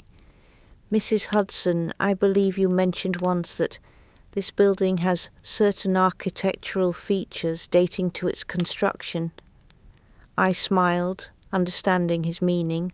Like many London buildings of its age, 221B had been constructed with various concealed spaces, priest holes from more dangerous times, hidden compartments where valuables could be stored during periods of civil unrest. The particular space I had in mind was known only to myself and had served as a hiding place for various household valuables over the years. "Indeed it does," I confirmed. "Quite secure and entirely unsuspected by anyone unfamiliar with the building's history. The actual concealment of the valise was accomplished with the sort of ceremony such moments deserved. Behind a loose panel in my private sitting room, accessible only through knowledge of the precise sequence of pressure points that released the hidden catch, lay a space large enough to accommodate Lady Margaret's legacy in perfect security. "There," I said with satisfaction, as the panel closed seamlessly behind the precious documents, safe as the crown jewels, and considerably more difficult to locate. By the time we heard the inevitable knock at the front door, polite this time, but insistent, our transformation was complete. Miss Fairfax had become Mary Fellows, parlour-maid, and was seated at my kitchen table enjoying a cup of tea while discussing potential employment opportunities. Wiggins had vanished through the Mews exit to rally his network of young observers, and Dr. Watson had positioned himself in the front sitting room with his revolver and his morning paper, the very picture of a gentleman enjoying a quiet breakfast. Mr. Holmes, naturally, had disappeared entirely, though I suspected he was somewhere nearby, watching and waiting for the perfect moment to reveal himself. The knock came again, more insistent now. "And made my way to the front door with the unhurried dignity of a woman whose morning routine would not be disrupted by uninvited callers, regardless of their urgency. "Good morning," I said pleasantly, opening the door to reveal 3 well-dressed gentlemen who managed to look both respectable and dangerous simultaneously. "May I help you?" The leader, a different man from last night's delegation, but cut from the same expensive cloth, touched his hat politely. "Mrs. Hudson, I presume? We're making inquiries about a young lady who may have sought assistance here last evening. Miss Eleanor Fairfax, perhaps you remember her?" "The name is unfamiliar," I replied, with perfect honesty, since Miss Fairfax was currently Mary Fellows and seated in my kitchen. Though of course we do receive many visitors. Mr. Holmes's profession attracts all sorts of people with various troubles. "Indeed," the gentleman said smoothly. "Perhaps we might speak with Mr. Holmes himself. We represent certain interests that would be most grateful for its cooperation in a matter of considerable delicacy." "I'm afraid Mr. Holmes is not at home," I replied, which was also perfectly true as far as I knew. "Dr. Watson is available if your business is urgent, though I should mention that he's just sitting down to breakfast and might not appreciate the interruption."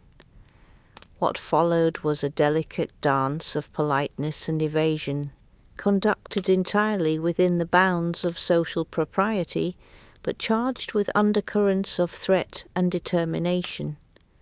The gentleman requested permission to search the premises, which I politely declined. They mentioned their willingness to compensate anyone who might assist in their inquiries, which I acknowledged with appropriate thanks, while making it clear that such assistance would not be forthcoming. Throughout this exchange I was acutely aware of Miss Fairfax, now Mary Fellows, sitting in my kitchen, hidden in plain sight among the domestic details of our household routine.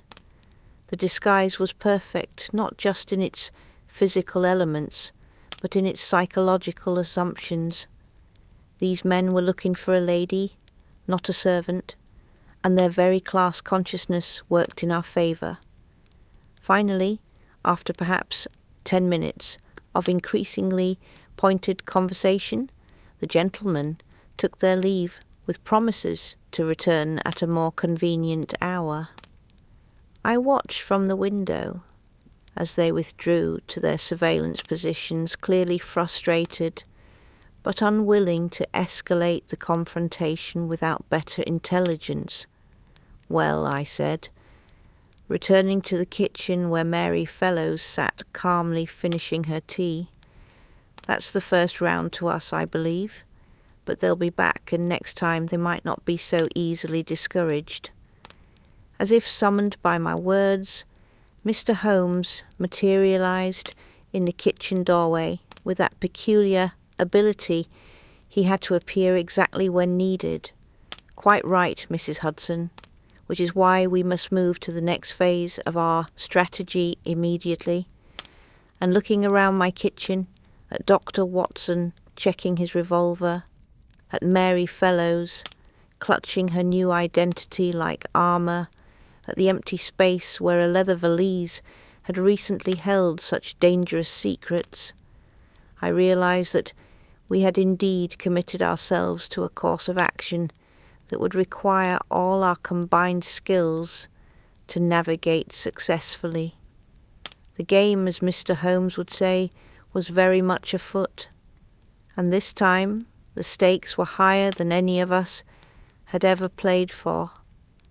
Well, as I always say, there's nothing quite like a properly laid plan to restore one's confidence in the natural order of things, even when that plan involves transforming one's respectable boarding house into something resembling a fortress under siege.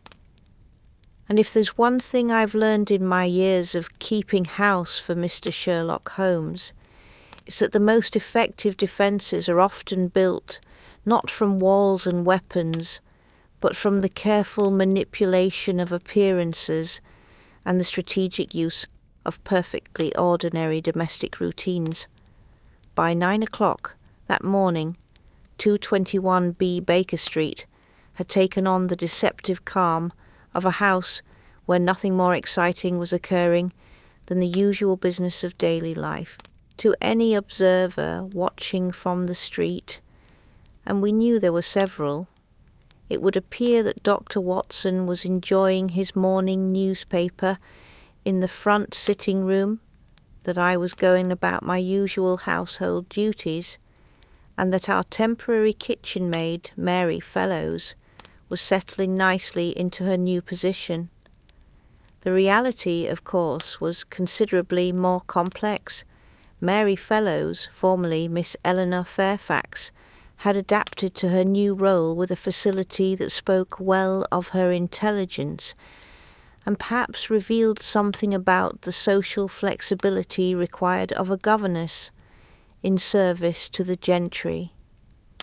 She moved about the kitchen with the careful efficiency of someone accustomed to making herself useful without drawing attention, and I found myself thinking that Lady Margaret had chosen her companion well. There's a particular skill to becoming invisible in plain sight, and our young friend had mastered it admirably, Mrs. Hudson. She said quietly as we worked side by side preparing the midday meal, "I can't help but feel that I've brought terrible trouble to your household. Perhaps it would be better if I simply disappeared, took ship to America or the continent, somewhere these people couldn't follow." I paused in my pastry making to study her face, noting the genuine distress beneath her carefully maintained composure. "My dear," I replied, rolling out dough with perhaps more vigour than strictly necessary, "running away solves nothing. Those papers you carried represent information that certain people will pursue to the ends of the earth if necessary. Better to face the problem here, where we have resources and allies, than to find yourself alone and friendless in some foreign port." From the sitting room above came the soft sound of Dr. Watson turning the pages of his newspaper, a sound that had become our agreed-upon signal that all remained peaceful on the street front. But I knew that beneath that veneer of domestic tranquillity, both he and Mr. Holmes were working through the complexities of what promised to be an extraordinarily dangerous chess match. Mr. Holmes himself had departed again shortly after breakfast, but not before outlining a strategy that had left me both impressed by his audacity and concerned for our collective safety. And the plan, as he'd explained it, relied heavily on what he termed the enemy's assumptions. Their belief that Miss Fairfax would behave as a frightened lady rather than as someone capable of thinking strategically about her situation. "They expect her to run," he'd said, pacing the kitchen with that restless energy that marked his most active thinking periods. "They expect us to hide her in some conventional sanctuary, a hotel under an assumed name perhaps, or spirited away to the countryside. They don't expect us to keep her here, in plain sight, disguised as exactly the sort of person they wouldn't think to notice." It was, I had to admit, a typically Holmesian solution, brilliant in its simplicity and utterly dependent on the social blindness that made servants invisible to their supposed betters. The morning progressed with a sort of careful normalcy that requires considerable effort to maintain. I went about my usual household duties, checking the fires, supervising the cleaning, managing the correspondence that arrived with each post. Mary Fellows attended to the kitchen work with quiet efficiency, while Dr. Watson maintained his vigil in the sitting room, his newspaper providing perfect cover for his surveillance of the street. But it was shortly before noon that our carefully maintained routine was disrupted by an event that none of us had anticipated. The knock at the door was neither the aggressive hammering of the previous night, nor the politely insistent tapping of the morning's official visitors. Instead, it carried the particular rhythm that I'd learned to associate with one of Mr. Holmes's many unofficial correspondents, the sort of people who provided information, services, or assistance in exchange for his protection and occasional monetary compensation. I opened the door to find a woman of perhaps 40 years, respectably dressed, but with a slightly worn appearance that spoke of genteel poverty carefully managed. She carried herself with the particular dignity of someone who had once known better circumstances and was determined not to let current difficulties diminish her sense of self-worth. "Mrs. Hudson," she inquired in a voice that carried the educated accents of the professional classes. "I am Mrs. Catherine Pembroke. Mr. Holmes sent word that you might need of my services." I recognized the name, though I'd never met the lady herself.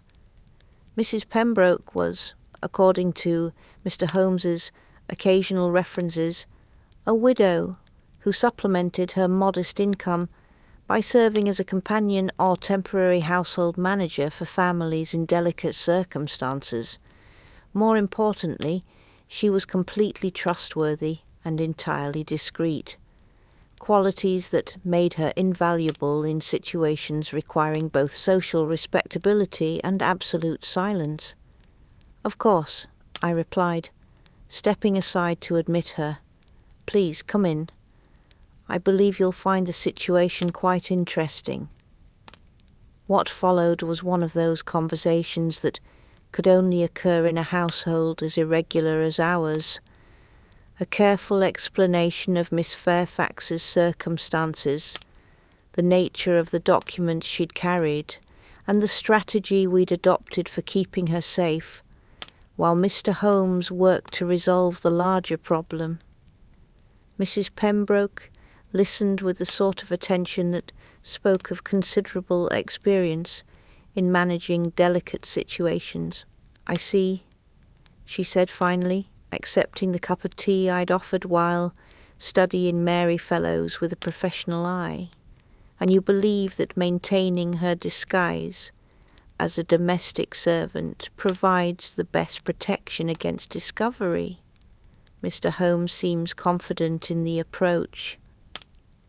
Dr. Watson observed from the doorway, where he'd positioned himself to monitor both our conversation and the street outside. Though I confess the logic sometimes escapes me. Mrs. Pembroke smiled, an expression that transformed her rather stern features into something approaching maternal warmth. The logic, Dr. Watson, lies in understanding how people of a certain class train themselves not to see those they consider beneath their notice. A lady travelling alone attracts attention and comments. A maid going about her duties becomes part of the landscape. She turned to Mary Fellows with a gaze that missed nothing. "You're doing well with the physical transformation, my dear, but there are subtleties of behaviour that require attention. The way you hold your head, for instance, you're still carrying yourself like someone accustomed to being noticed and respected. A parlour maid learns to make herself small, to move through spaces without drawing attention."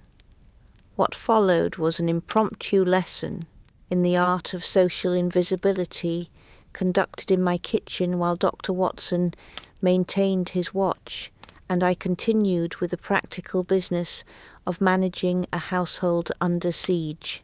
Mrs. Pembroke proved to be an excellent teacher, demonstrating the subtle differences in posture, gesture, and expression that distinguished the serving classes from their employers. Remember, she said, adjusting Mary Fellowes' stance with gentle but firm hands. "You are useful but not important, visible but not memorable. When you serve tea, your attention should be on the service, not the conversation. When you clean a room, you should move efficiently but without haste. Above all, you must never meet the eyes of your supposed betters unless directly addressed, and then only briefly with appropriate deference." It was fascinating to watch the transformation. Under Mrs. Pembroke's guidance, Mary Fellowes quite literally diminished herself, becoming the sort of person that most people would struggle to describe accurately even moments after she'd left the room. The change was so complete that I found myself wondering if I would recognize her myself if I encountered her in different circumstances. "Excellent, Mrs. Pembroke," pronounced after perhaps an hour of instruction. "Now the final test. Dr. Watson, would you be so kind as to play the role of a gentleman caller who wishes to speak with Mrs. Hudson about household matters?" What followed was a little theatrical piece that would have been amusing under different circumstances. Dr. Watson entered the kitchen in character, inquiring about the services of a temporary parlour-maid for a friend's household. Mary Fellowes responded with perfect servility, answering questions about her experience and references while maintaining exactly the right degree of nervous deference. When the performance concluded, Dr. Watson looked genuinely surprised. "Remarkable," he said. "If I hadn't known better, I would have sworn she was exactly what she appeared to be, which," Mrs. Pembroke observed with satisfaction, "is precisely the point. Now, Mrs. Hudson, what arrangements have you made for her continued safety should these unwelcome visitors return?" I outlined the plans Mr. Holmes had suggested, the network of safe houses maintained by various domestic employees throughout Marylebone, the signal systems that would allow rapid communication in case of emergency, and the particular routes through back alleys and service entrances that would allow movement without detection by anyone watching the main streets. Sound thinking, Mrs. Pembroke approved, though I would suggest one additional precaution. My own circumstances require that I maintain lodgings in several different neighbourhoods, depending on my current employment. I could easily arrange for Mary Fellowes to be placed in a household where her presence would be entirely unremarkable, a temporary position while the regular staff is ill perhaps, or additional help during a period of entertainment. It was an attractive offer, and I could see that Mary Fellowes was tempted by the prospect of removing herself entirely from the immediate danger zone of Baker Street, but something in her expression suggested that she understood, as I did, that running away would only postpone the inevitable confrontation. "That's very kind," she said carefully, "but I believe my duty lies in seeing this matter through to its conclusion. Lady Margaret entrusted me with those papers for a reason, and I won't abandon that trust simply because the situation has become dangerous." Mrs. Pembroke nodded approvingly. "Spoken like a woman of character. Very well, then we must ensure that your courage is supported by the best possible preparation." The afternoon that followed was unlike any I'd experienced in my years of managing irregular households.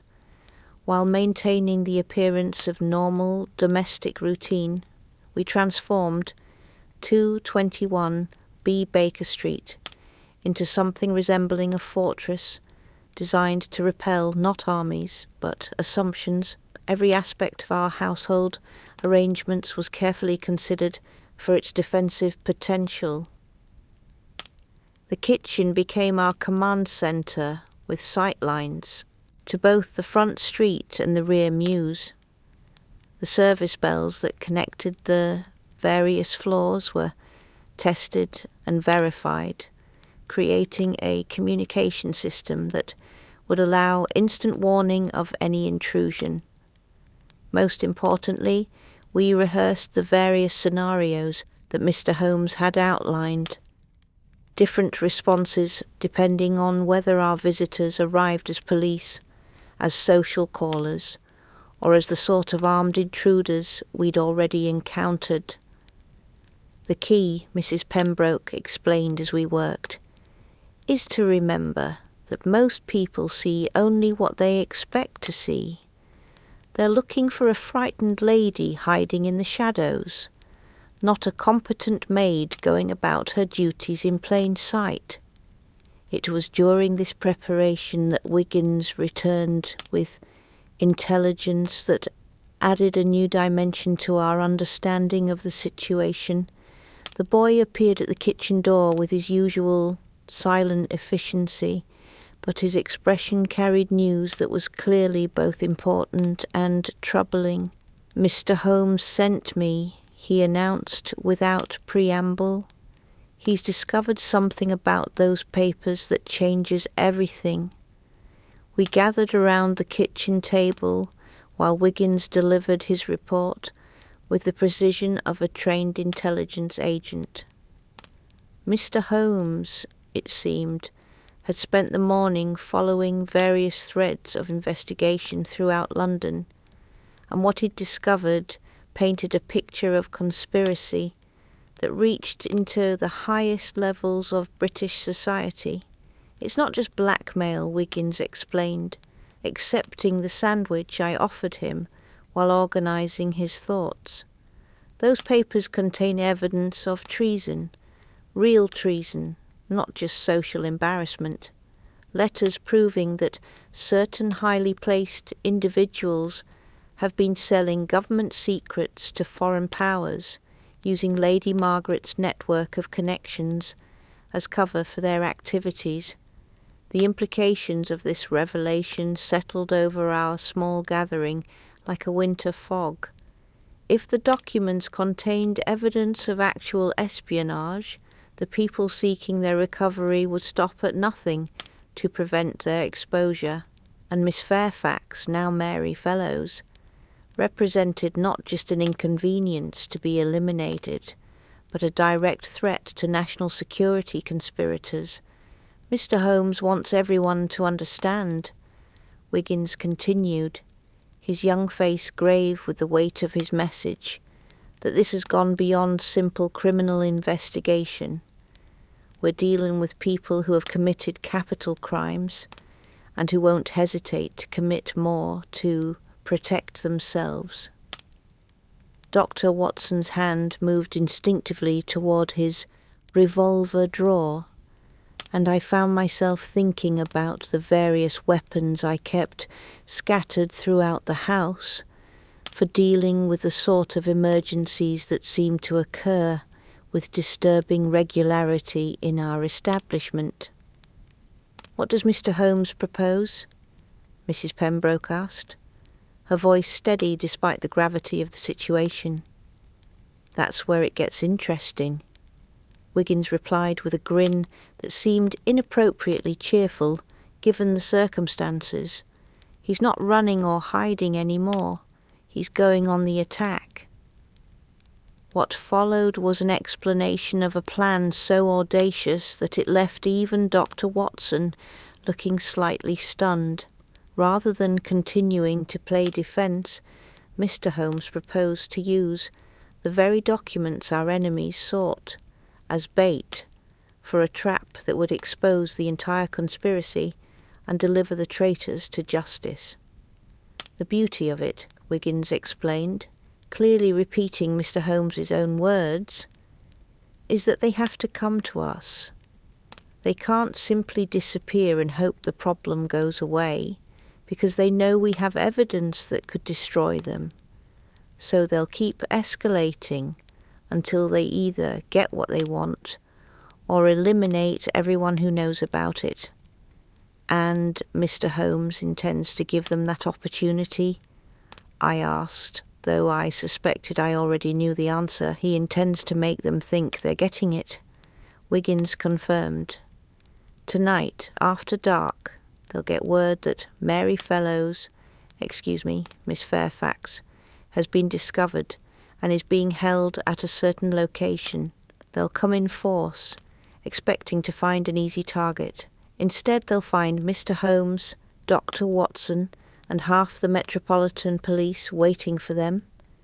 It was a plan that required precise timing, careful coordination, and no small amount of courage from everyone involved. Most particularly, it required Mary Fellows to play the role of bait in a trap designed to catch some of the most dangerous criminals in London. "Are you willing?" Mrs. Pembroke asked gently, studying the young woman's face with the sort of maternal concern that spoke of considerable experience in managing situations where young people were asked to take extraordinary risks. Mary Fellows, Miss Fairfax, straightened in her chair, with the sort of dignity that no amount of servant's clothing could diminish. "Lady Margaret died protecting those secrets," she said firmly. "I won't dishonour her memory by shrinking from the danger now." As the afternoon shadows lengthened toward evening, our household settled into the peculiar tension that precedes decisive actions. Dr. Watson cleaned his revolver with the methodical precision of a professional soldier, while I attended to the practical business of ensuring that everyone was properly fed and that all our defensive arrangements remained in perfect order. Mrs. Pembroke worked with Mary Fellows on the final details of her performance, rehearsing the precise behaviours that would make her capture appear genuine while allowing her to signal if the situation turned more dangerous than anticipated. And throughout it all, the normal sounds of London life continued beyond our walls. Hansom cabs rattling through the streets, vendors calling their wares, the distant chimes of church bells marking the passage of time toward whatever confrontation awaited us in the darkness. Mrs. Hudson, Mary Fellows said as we worked together, preparing what might be our last peaceful dinner for some time, "I want you to know how grateful I am, not just for the shelter and protection, but for treating me as someone capable of making my own choices about the risks I'm willing to face." I paused in my pastry making to study her face, noting the way her experiences had changed her from the frightened young woman who'd knocked on our door the night before. "My dear," I replied, "in my years of keeping house for extraordinary men, I've learned that courage isn't the absence of fear. It's the decision to do what's right, despite being afraid, and you, whatever name you choose to use, have shown more courage in 2 days than most people manage in a lifetime." As the clock struck 6 and we began our final preparations for the evening's drama, I found myself thinking about the peculiar arithmetic of keeping house for heroes. There's the normal accounting, of course, meals served, rooms cleaned, bills paid. But then there's the other ledger, written in worry and pride, in risks taken and principles defended, in the quiet satisfaction that comes from providing a haven where justice can be planned and courage can be nurtured. Tonight's entry would be the most significant yet. The game, as Mr. Holmes would say, was about to reach its climax. Well, as I always say, there's nothing quite like the approach of midnight to concentrate the mind on matters of life and death, particularly when one's sitting room has been transformed into the sort of stage where the final act of a very dangerous drama is about to unfold. And if there's one thing I've learned in my years of keeping house, for Mr. Sherlock Holmes, it's that the most perilous moments often arrive, disguised as perfect normalcy. A quiet evening, a peaceful house, the gentle tick of the hall clock marking time toward whatever fate awaits in the darkness beyond our walls. The clock had just struck 11 when Mr. Holmes returned to Baker Street, slipping through the rear entrance with the sort of silent efficiency that had become second nature to him over the years. I heard his familiar step on the back stairs, 3 quick, light treads, followed by a pause as he listened for any sound that might indicate our household's security had been compromised. Finding everything as it should be, he made his way to the kitchen where the rest of us had gathered for our final preparations. "Everything is in place," he announced without preamble, accepting the cup of coffee I offered him, while surveying our small assembly with satisfaction. "Inspector Lestrade has positioned his men in a perimeter around the warehouse in Whitechapel. Dr. Watson's military contacts have provided additional support, and our friends from the street networks have ensured that every approach route is monitored. Mary Fellows," I found it remarkable how completely she had embraced her assumed identity, sat quietly at the kitchen table, her hands steady as she sipped her tea, despite the magnitude of what lay ahead. Mrs. Pembroke had departed an hour earlier, carrying with her a carefully crafted message that would soon reach the ears of our enemies. The message was simple but compelling. The Fairfax woman had been discovered in her servant's disguise and was being held at a specific location, awaiting transfer to a more secure facility in the morning. "And our role?" Dr. Watson inquired, though his calm demeanour suggested he was already quite clear about the evening's expectations. "Simplicity itself," Mr. Holmes replied, settling into his chair with that deceptive casualness that usually preceded his most dangerous schemes. "We accompany our young friend to the designated location, ensure she's positioned safely, and then withdraw to allow our guests to arrive. Once they've committed themselves to the warehouse, Inspector Lestrade's men will close the trap." It sounded straightforward enough, but I'd witnessed sufficient of Mr. Holmes's plans to know that reality was often considerably more complex than initial description suggested. There would be contingencies within contingencies, alternative routes of escape, and probably several backup plans that none of us would learn about until they became necessary. "Mrs. Hudson," he continued, turning to me with that particular expression that meant I was about to be asked to exceed the normal boundaries of landlady duties once again, "I must ask whether you're prepared to play a rather more active role in tonight's proceedings than we originally discussed." "Indeed," I replied, though something in his tone suggested I might not entirely welcome the details. "What did you have in mind?" "The success of our trap depends entirely on convincing our enemies that they've discovered Miss Fairfax through their own investigation rather than walking into an obvious ambush.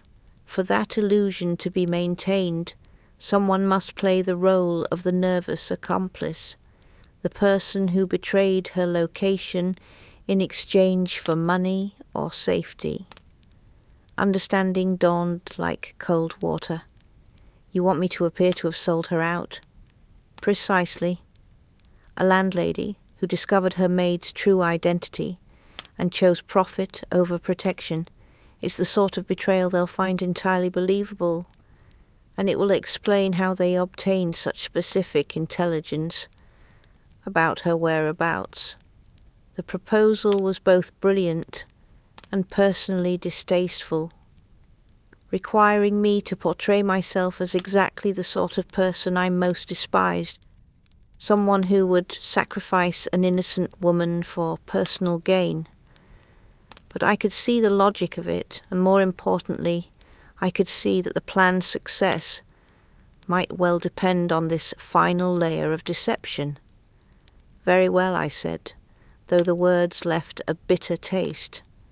Though I trust this performance won't become a permanent part of my reputation in the neighbourhood. Mr. Holmes smiled, that rare genuine expression of warmth that he reserved for moments when someone exceeded his expectations. Mrs. Hudson, your reputation for integrity is so well established that a single evening's theatrics could never diminish it. Besides, by tomorrow morning, the truth will be widely known, and your role in bringing these criminals to justice will be properly recognized. The final hour before our departure passed, with the sort of careful attention to detail that had become routine in our irregular household. Dr. Watson checked his medical bag and his service revolver. Mr. Holmes reviewed his notes and examined various items of evidence he'd gathered during his investigations, and I attended to the practical business of ensuring our home would be secure during our absence. Mary Fellows, Miss Fairfax, spent the time in quiet reflection, and I noticed how she'd maintained her servants' posture and mannerisms even in these private moments. Mrs. Pembroke's training had been thoroughly absorbed, transforming not just her appearance but her entire bearing. When the time came to leave, she would be completely convincing as a terrified maid who'd been discovered and betrayed. "Mrs. Hudson," she said, as we made our final preparations, "I want you to know that whatever happens tonight, I'm grateful for everything you've done. Lady Margaret always said that the measure of a person's character was revealed in how they treated those who could do nothing for them in return. You've shown me kindness and protection when you had every reason to turn me away." "Nonsense," I replied, though I was touched by her words. "Baker Street has always been a sanctuary for those seeking justice, and you've proven yourself worthy of that protection many times over." At 11:30, we began our carefully orchestrated journey toward the warehouse district of Whitechapel. The route Mr. Holmes had chosen took us through a maze of back alleys and service streets, avoiding the main thoroughfares, where watchers might be positioned. Dr. Watson carried his medical bag and walked with the measured pace of a physician making a house call, while Mr. Holmes moved with that peculiar combination of alertness and casualness that marked him as someone entirely comfortable with London's darker neighbourhoods. I followed at a discreet distance, playing the role of a nervous accomplice who wished to remain as inconspicuous as possible. Mary Fellows walked between the two gentlemen, her head down and her manner appropriately dejected for someone who'd been discovered and was facing an uncertain fate. The warehouse Mr. Holmes had selected for our trap was perfectly suited to the purpose, an abandoned building in a district where unusual activity would attract little attention, with multiple entrances that would allow our enemies to feel they had tactical advantages, while actually walking into a carefully prepared ambush.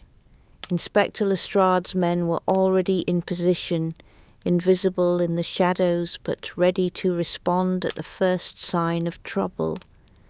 "Remember," Mr. Holmes said quietly as we approached the building, Once we're inside, everything depends on timing.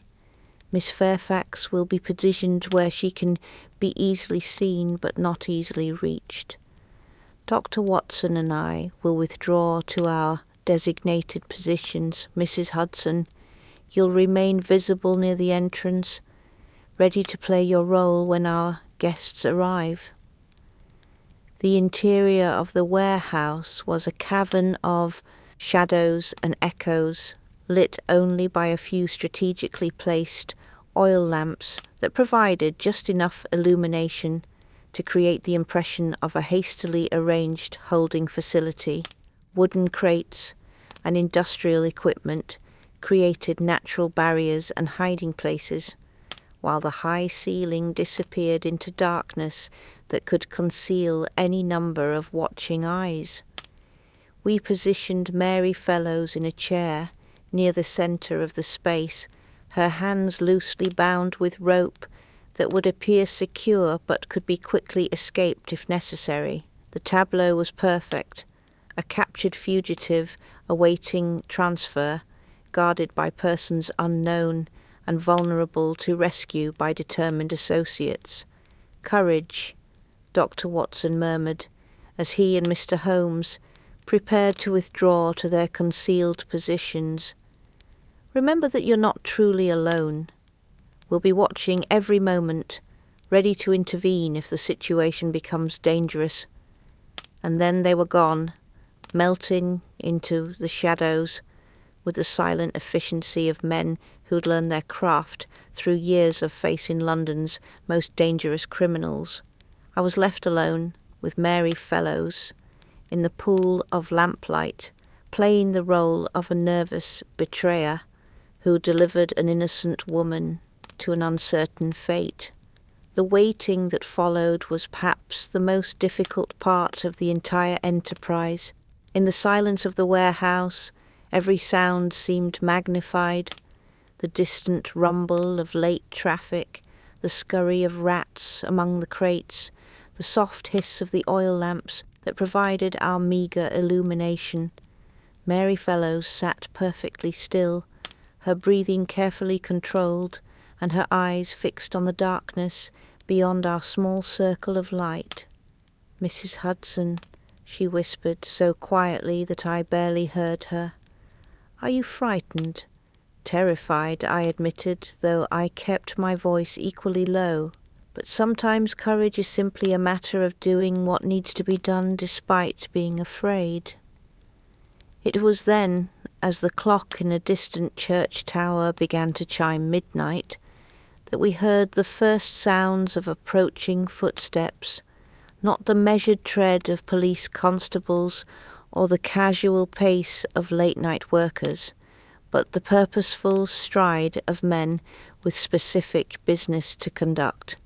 Our enemies had taken the bait and were moving into position for what they believed would be a simple recovery operation. The footsteps multiplied as more men took up positions around the warehouse, and I could hear the low murmur of voices as they coordinated their approach. These were professionals, moving with the sort of tactical precision that spoke of military training and considerable experience in violent enterprises. "Remember your role," I whispered to Mary Fellows, and she nodded slightly, while maintaining her pose of dejected captivity. The warehouse doors opened with a squeal of hinges that echoed through the vast space like the cry of some metal bird. Silhouetted against the gaslight from the street beyond stood 3 figures. 2 I recognized from our previous encounters, and 1 new arrival whose bearing suggested he was accustomed to command. "Mrs. Hudson," the educated voice from our sitting room called out, carrying clearly across the warehouse floor. "How pleasant to see you again. I trust our business arrangement has been mutually satisfactory." This was my cue to play the role Mr. Holmes had assigned me, and I stepped forward into the lamplight with what I hoped was the appropriate mixture of nervousness and greed. She's here, just as I promised, but I want the rest of my payment before you take her away." "Of course," the man replied, advancing with his companions into our circle of light, "though I must say your method of contact was rather dramatic.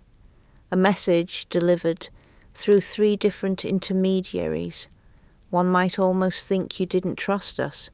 One learns to be careful in this sort of business," I replied, hoping my voice carried the right note of calculated avarice. "There's been too much attention from the police lately. A woman in my position can't afford to take unnecessary risks." As they moved closer, I could see their faces more clearly in the lamplight. The leader was a man of perhaps 50 years, well dressed, and bearing himself with the sort of confidence that comes from wielding considerable power. His companions were the same professionally dangerous men who'd invaded our sitting room, but now they moved with the relaxed alertness of predators who believed their prey was helpless. And this, the leader said, studying Mary Fellows with the sort of clinical attention one might give to a specimen in a laboratory, is the famous Miss Eleanor Fairfax. "You've led us quite a chase, my dear. I hope you understand that your adventures end here." Mary Fellows raised her head slowly, meeting his gaze with exactly the right mixture of defiance and fear. "You understand that you're willing to commit murder to protect your secrets. That tells me everything I need to know about the sort of man you are." "Murder?" The leader seemed genuinely amused. "My dear girl, you've been reading too many sensational novels. We're simply here to recover property that belongs to us, and to ensure that certain private matters remain private. Hardly the stuff of melodrama." "Private matters?" Mary Fellows's voice carried a note of incredulous anger that was entirely genuine. "You call treason a private matter? You call selling military secrets to foreign powers a private matter?" The leader's expression shifted, amusement giving way to something considerably more dangerous. "I see you've been reading documents that weren't intended for your eyes. How unfortunate. That does rather complicate our original plan for your future." It was at this moment that I noticed something that sent a chill through my very bones. One of the men had moved to position himself between us and the warehouse entrance, while another had circled around to block any retreat toward the rear of the building. Whatever these men had originally intended, they were now clearly prepared for a more permanent solution to the problem of Mary Fellows's inconvenient knowledge. "The papers," the leader continued, his voice taking on the sort of deadly calm that suggested violence was no longer a possibility but an inevitability. "Where are they? And please, don't waste our time with denials or negotiations. We know you removed them from Thornfield Hall, and we know they haven't been found among your possessions." "Hidden," Mary Fellows replied with quiet dignity. "Hidden where you'll never find them, no matter what you do to me."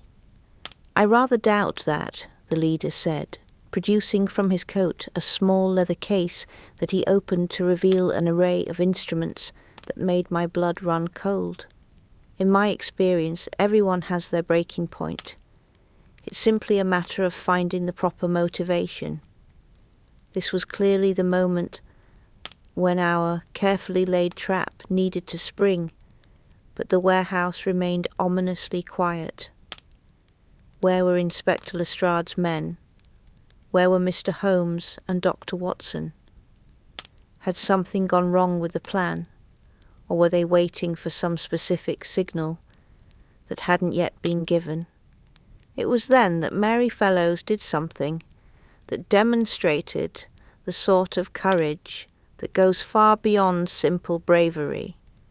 Rather than waiting for rescue that might not come, she took control of her own fate. "Mrs. Hudson," she said clearly, her voice carrying across the warehouse with perfect authority.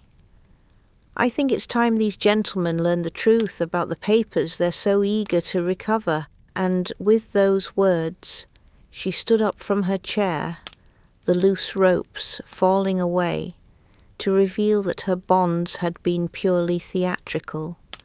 From beneath her servant's skirt she produced a small bundle wrapped in oilcloth. Not the original documents, I realized, but copies that Mr. Holmes must have prepared during his mysterious absence that afternoon. "Gentlemen," she announced, with the sort of dignity that no amount of rough treatment could diminish, "you've been chasing shadows. The real documents, the ones that contain evidence of your treason, are already in the hands of the proper authorities. What you see here are merely copies, prepared to demonstrate the scope of your crimes." The leader's face went through a series of expressions: surprise, anger, and finally a cold fury that suggested our evening was about to take a turn toward violence that even Mr. Holmes might not have anticipated. "Kill them both," he said quietly to his companions. "Kill them now and search the body for anything that might lead us to the real documents." But as his men moved to obey, the warehouse suddenly blazed with light as bull's-eye lanterns opened from a dozen concealed positions.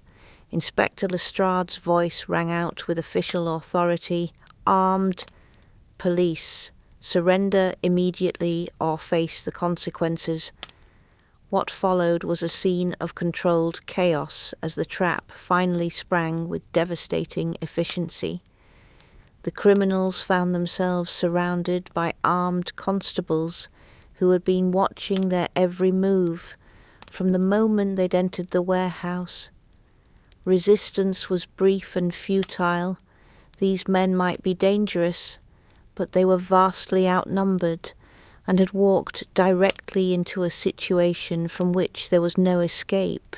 Through it all, Mary Fellows stood calmly in the centre of the light, still holding her bundle of copied documents, like a queen displaying the crown jewels. She had played her part to perfection, drawing out confessions that would ensure these criminals faced the full weight of British justice. "Mrs. Hudson," came Mr. Holmes's familiar voice as he emerged from the shadows, "I must compliment you on your performance. For a moment there, I almost believed you really had betrayed our young friend for monetary gain, as did I," added Dr. Watson, appearing beside him with his medical bag in one hand and his revolver in the other. "The role of duplicitous landlady suited you rather too well for comfort." As Inspector Lestrade's men secured the prisoners and began the process of formal arrest, I found myself thinking about the peculiar evening we'd just concluded. A terrified young woman had been transformed into a heroine. Criminals who believed themselves untouchable had been brought to justice, and our little household had once again proven that the combination of intelligence, courage, and careful planning could overcome even the most dangerous opposition. "Miss Fairfax," I said, using her real name for the first time since her transformation into Mary Fellows, "Lady Margaret would have been very proud of you tonight." She smiled, the first genuine, unguarded expression I'd seen from her since she'd knocked on our door seeking sanctuary. "Thank you, Mrs. Hudson. But I think she would have been even more proud of the people who are willing to risk everything to help a stranger in need." As we made our way back to Baker Street, through the gaslit streets of London, I reflected on the remarkable events of the past 2 days. A midnight visitor had brought danger and conspiracy to our doorstep, but she had also brought something else, a reminder that courage comes in many forms, and that sometimes the most ordinary people are capable of extraordinary heroism.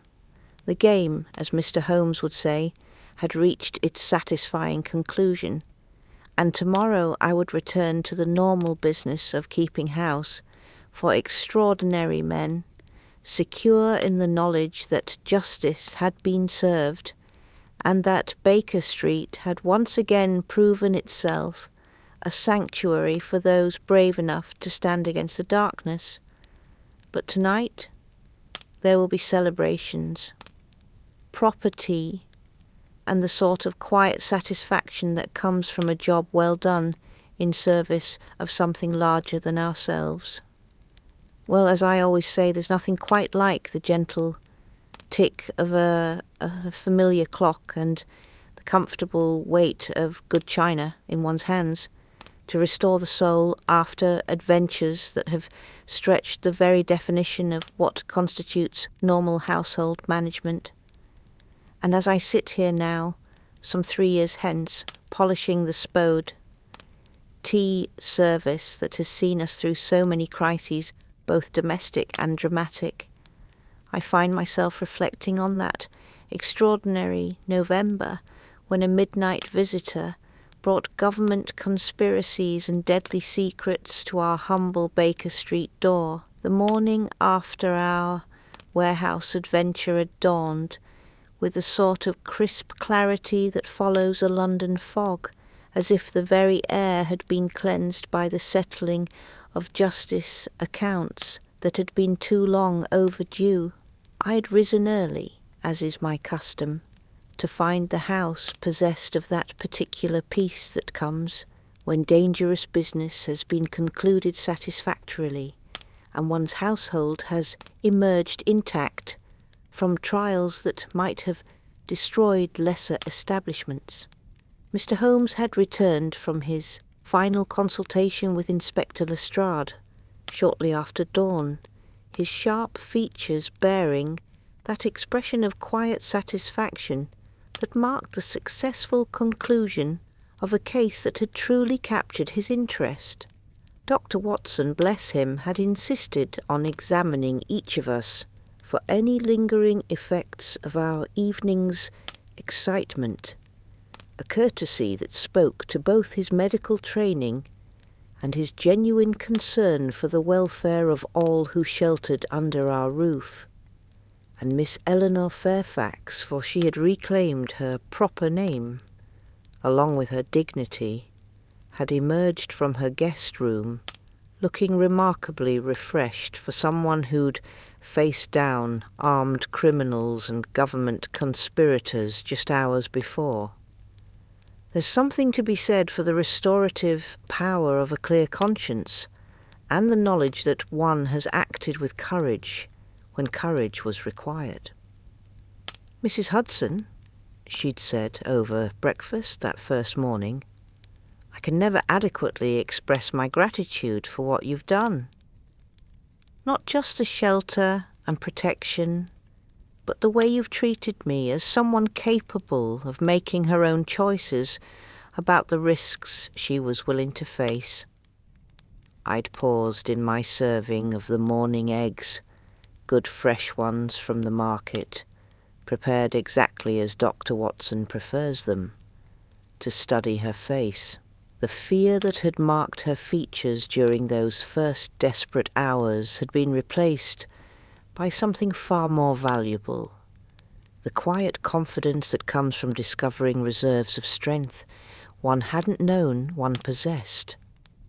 "My dear," I'd replied, settling into my own chair with a cup of tea that had been earned through trials beyond the usual domestic sphere in my years of keeping house for extraordinary men.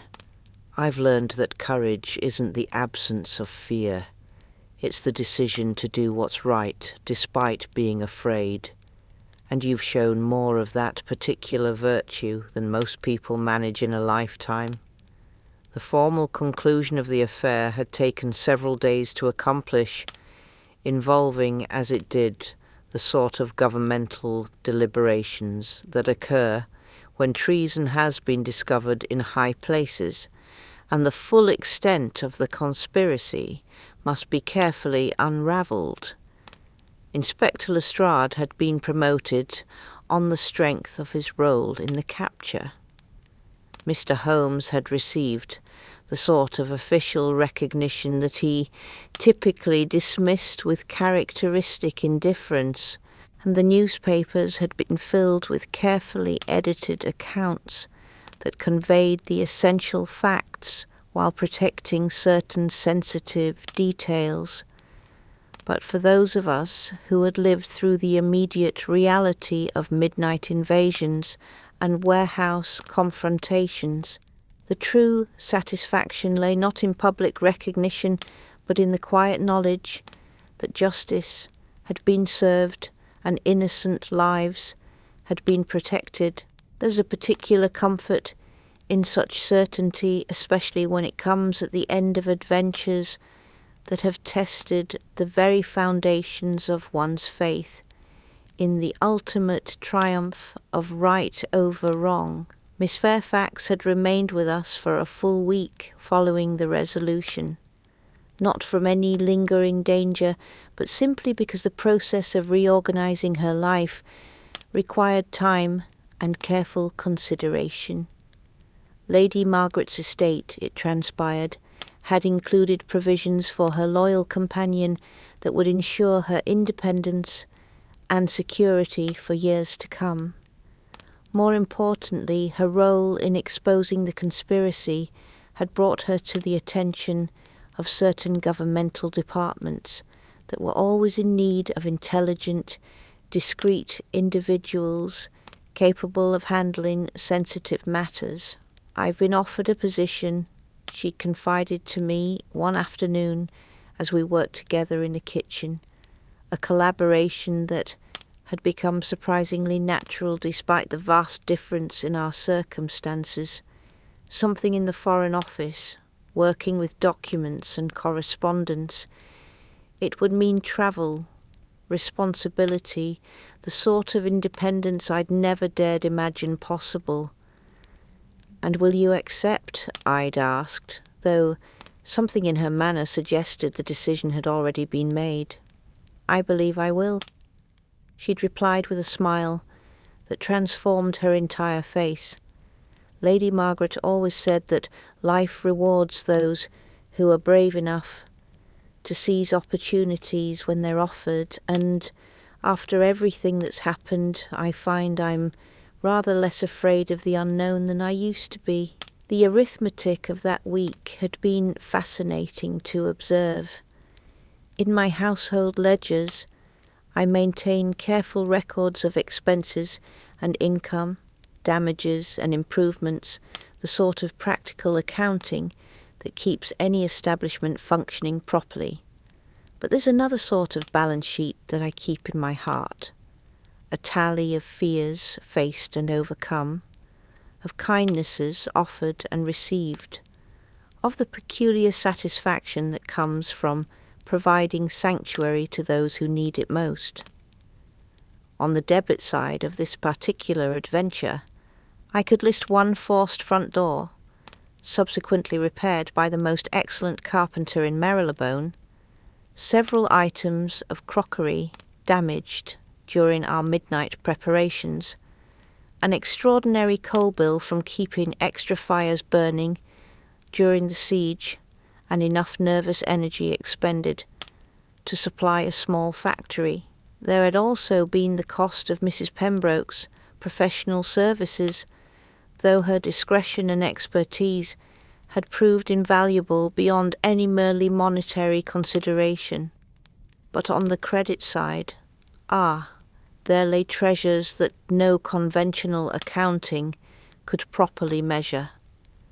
The sight of a frightened young woman discovering her own courage, the satisfaction of seeing dangerous criminals brought to justice through intelligence rather than violence, the quiet pride in knowing that our little household had once again served as a fortress for the innocent and a trap for the guilty, and perhaps most valuable of all, the deepening of bonds between the remarkable people who had chosen to make 221 B. Baker Street their home.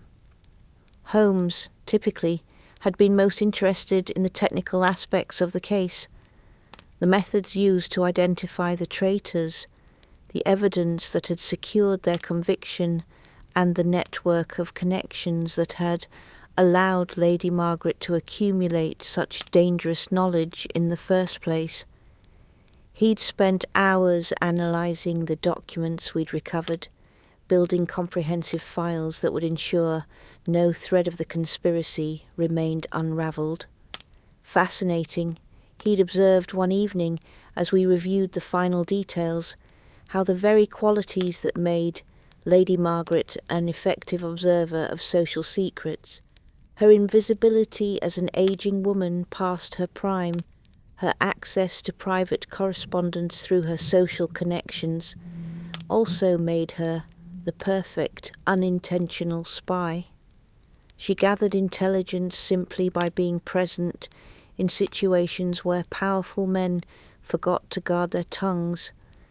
Dr. Watson had been characteristically more concerned with the human elements of the story. What strikes me, he'd said, is how completely these conspirators underestimated everyone involved. They saw Miss Fairfax as a helpless woman to be easily intimidated, Mrs. Hudson as a simple landlady to be bribed or threatened, and even you, Holmes, as merely another obstacle to be removed. Their arrogance became their downfall. Pride goeth before destruction.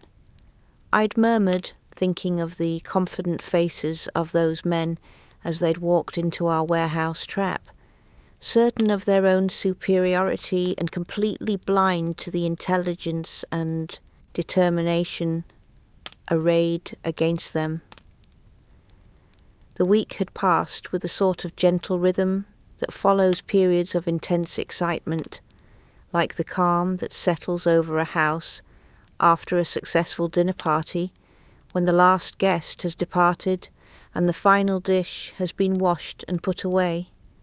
We'd return to our normal routines, Mr. Holmes with his experiments and correspondence, Dr. Watson with his practice and his writing, myself with the comfortable business of maintaining a household that seemed to attract more than its share of extraordinary events. But there had been changes, subtle but significant. Miss Fairfax's presence had brought a different energy to our domestic arrangements, a reminder that our little sanctuary could serve not just as a base of operations for consulting detective work, but as a genuine refuge for those who found themselves in circumstances beyond their control. The experience had reinforced my growing conviction that keeping house for heroes involved responsibilities that went far beyond the traditional duties of a landlady. On the morning of Miss Fairfax's departure, the entire household had gathered in the front sitting room for a farewell that was both ceremonial and genuinely emotional. She wore a new travelling dress, properly fitted and of excellent quality, purchased with the first instalment of her inheritance from Lady Margaret's estate, and carried herself with the quiet confidence of someone who had discovered her own strength through trial and emerged victorious. Mr. Holmes, Dr. Watson, she'd said with a sort of dignity that no amount of adversity could diminish, I can never adequately repay what you've done for me. You took in a stranger in distress and risked your own safety to see justice done. Nonsense, Mr. Holmes had replied, with characteristic directness. You provided us with an intellectually stimulating problem, and demonstrated considerable courage in its resolution. If anything, we should be thanking you for the opportunity to exercise our abilities in service of a worthy cause. Dr. Watson had been more gentle in his response, offering her a card with his professional address and a standing invitation to call upon their assistance should she ever again find herself in need of help. Remember, he'd said with that paternal kindness that made him such an effective physician, courage is not a finite resource. Having found it once, you'll discover it becomes easier to access when circumstances require it. But it was our private farewell, conducted in the kitchen while the gentlemen attended to their morning correspondence, that had touched me most deeply. Miss Fairfax, though I supposed I should think of her now as Miss Eleanor Fairfax of the Foreign Office, had insisted on helping me prepare one final tea service, working beside me with the sort of comfortable efficiency that spoke of genuine affection rather than mere politeness. "Mrs. Hudson," she'd said as we arranged the cups and saucers on the familiar silver tray, "I want you to know that these days in your household have taught me something invaluable about the nature of family. It isn't always about blood relations or formal connections. Sometimes it's about the people who choose to stand beside you when the world becomes dangerous." I'd felt tears prick my eyes, a most unusual response for someone who prided herself on practical efficiency, and had busied myself with a sugar bowl to disguise my emotion. "My dear," I'd managed finally, "you've given us as much as we've given you. You've reminded us all that courage comes in many forms, and that sometimes the most ordinary people are capable of the most extraordinary heroism."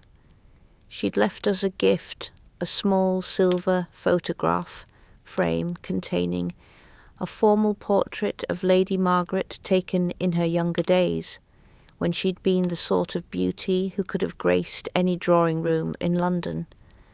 But it was the inscription on the back that had truly moved me. To Mrs. Hudson, who understands that keeping a house for heroes sometimes requires heroism itself. With eternal gratitude, Eleanor Fairfax. The frame sits now on my mantelpiece, beside other mementos of the various adventures that have shaped our household's history. There's the bullet casing from the Boscombe Valley affair, a pressed flower from the case of the Copper Beeches, and a small brass key that had been central to the mystery of the Blue Carbuncle. Each item represents not just a solved case, but a moment when ordinary people had chosen to do extraordinary things in service of justice and protection of the innocent. But perhaps the most significant change brought about by Miss Fairfax's visit was the way it had clarified my own understanding of my role in our peculiar household. For years I'd thought of myself primarily as a landlady who happened to cater to unusually interesting tenants. The events of that November had made me realize that I was something far more important, the keeper of a sanctuary, the guardian of a place where those seeking justice could find not just shelter but assistance in their struggles against the forces of corruption and violence.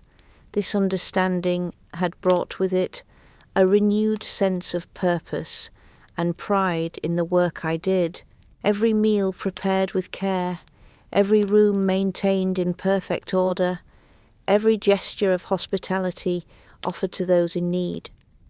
All of these seemingly mundane activities contributed to something larger and more significant than simple household management.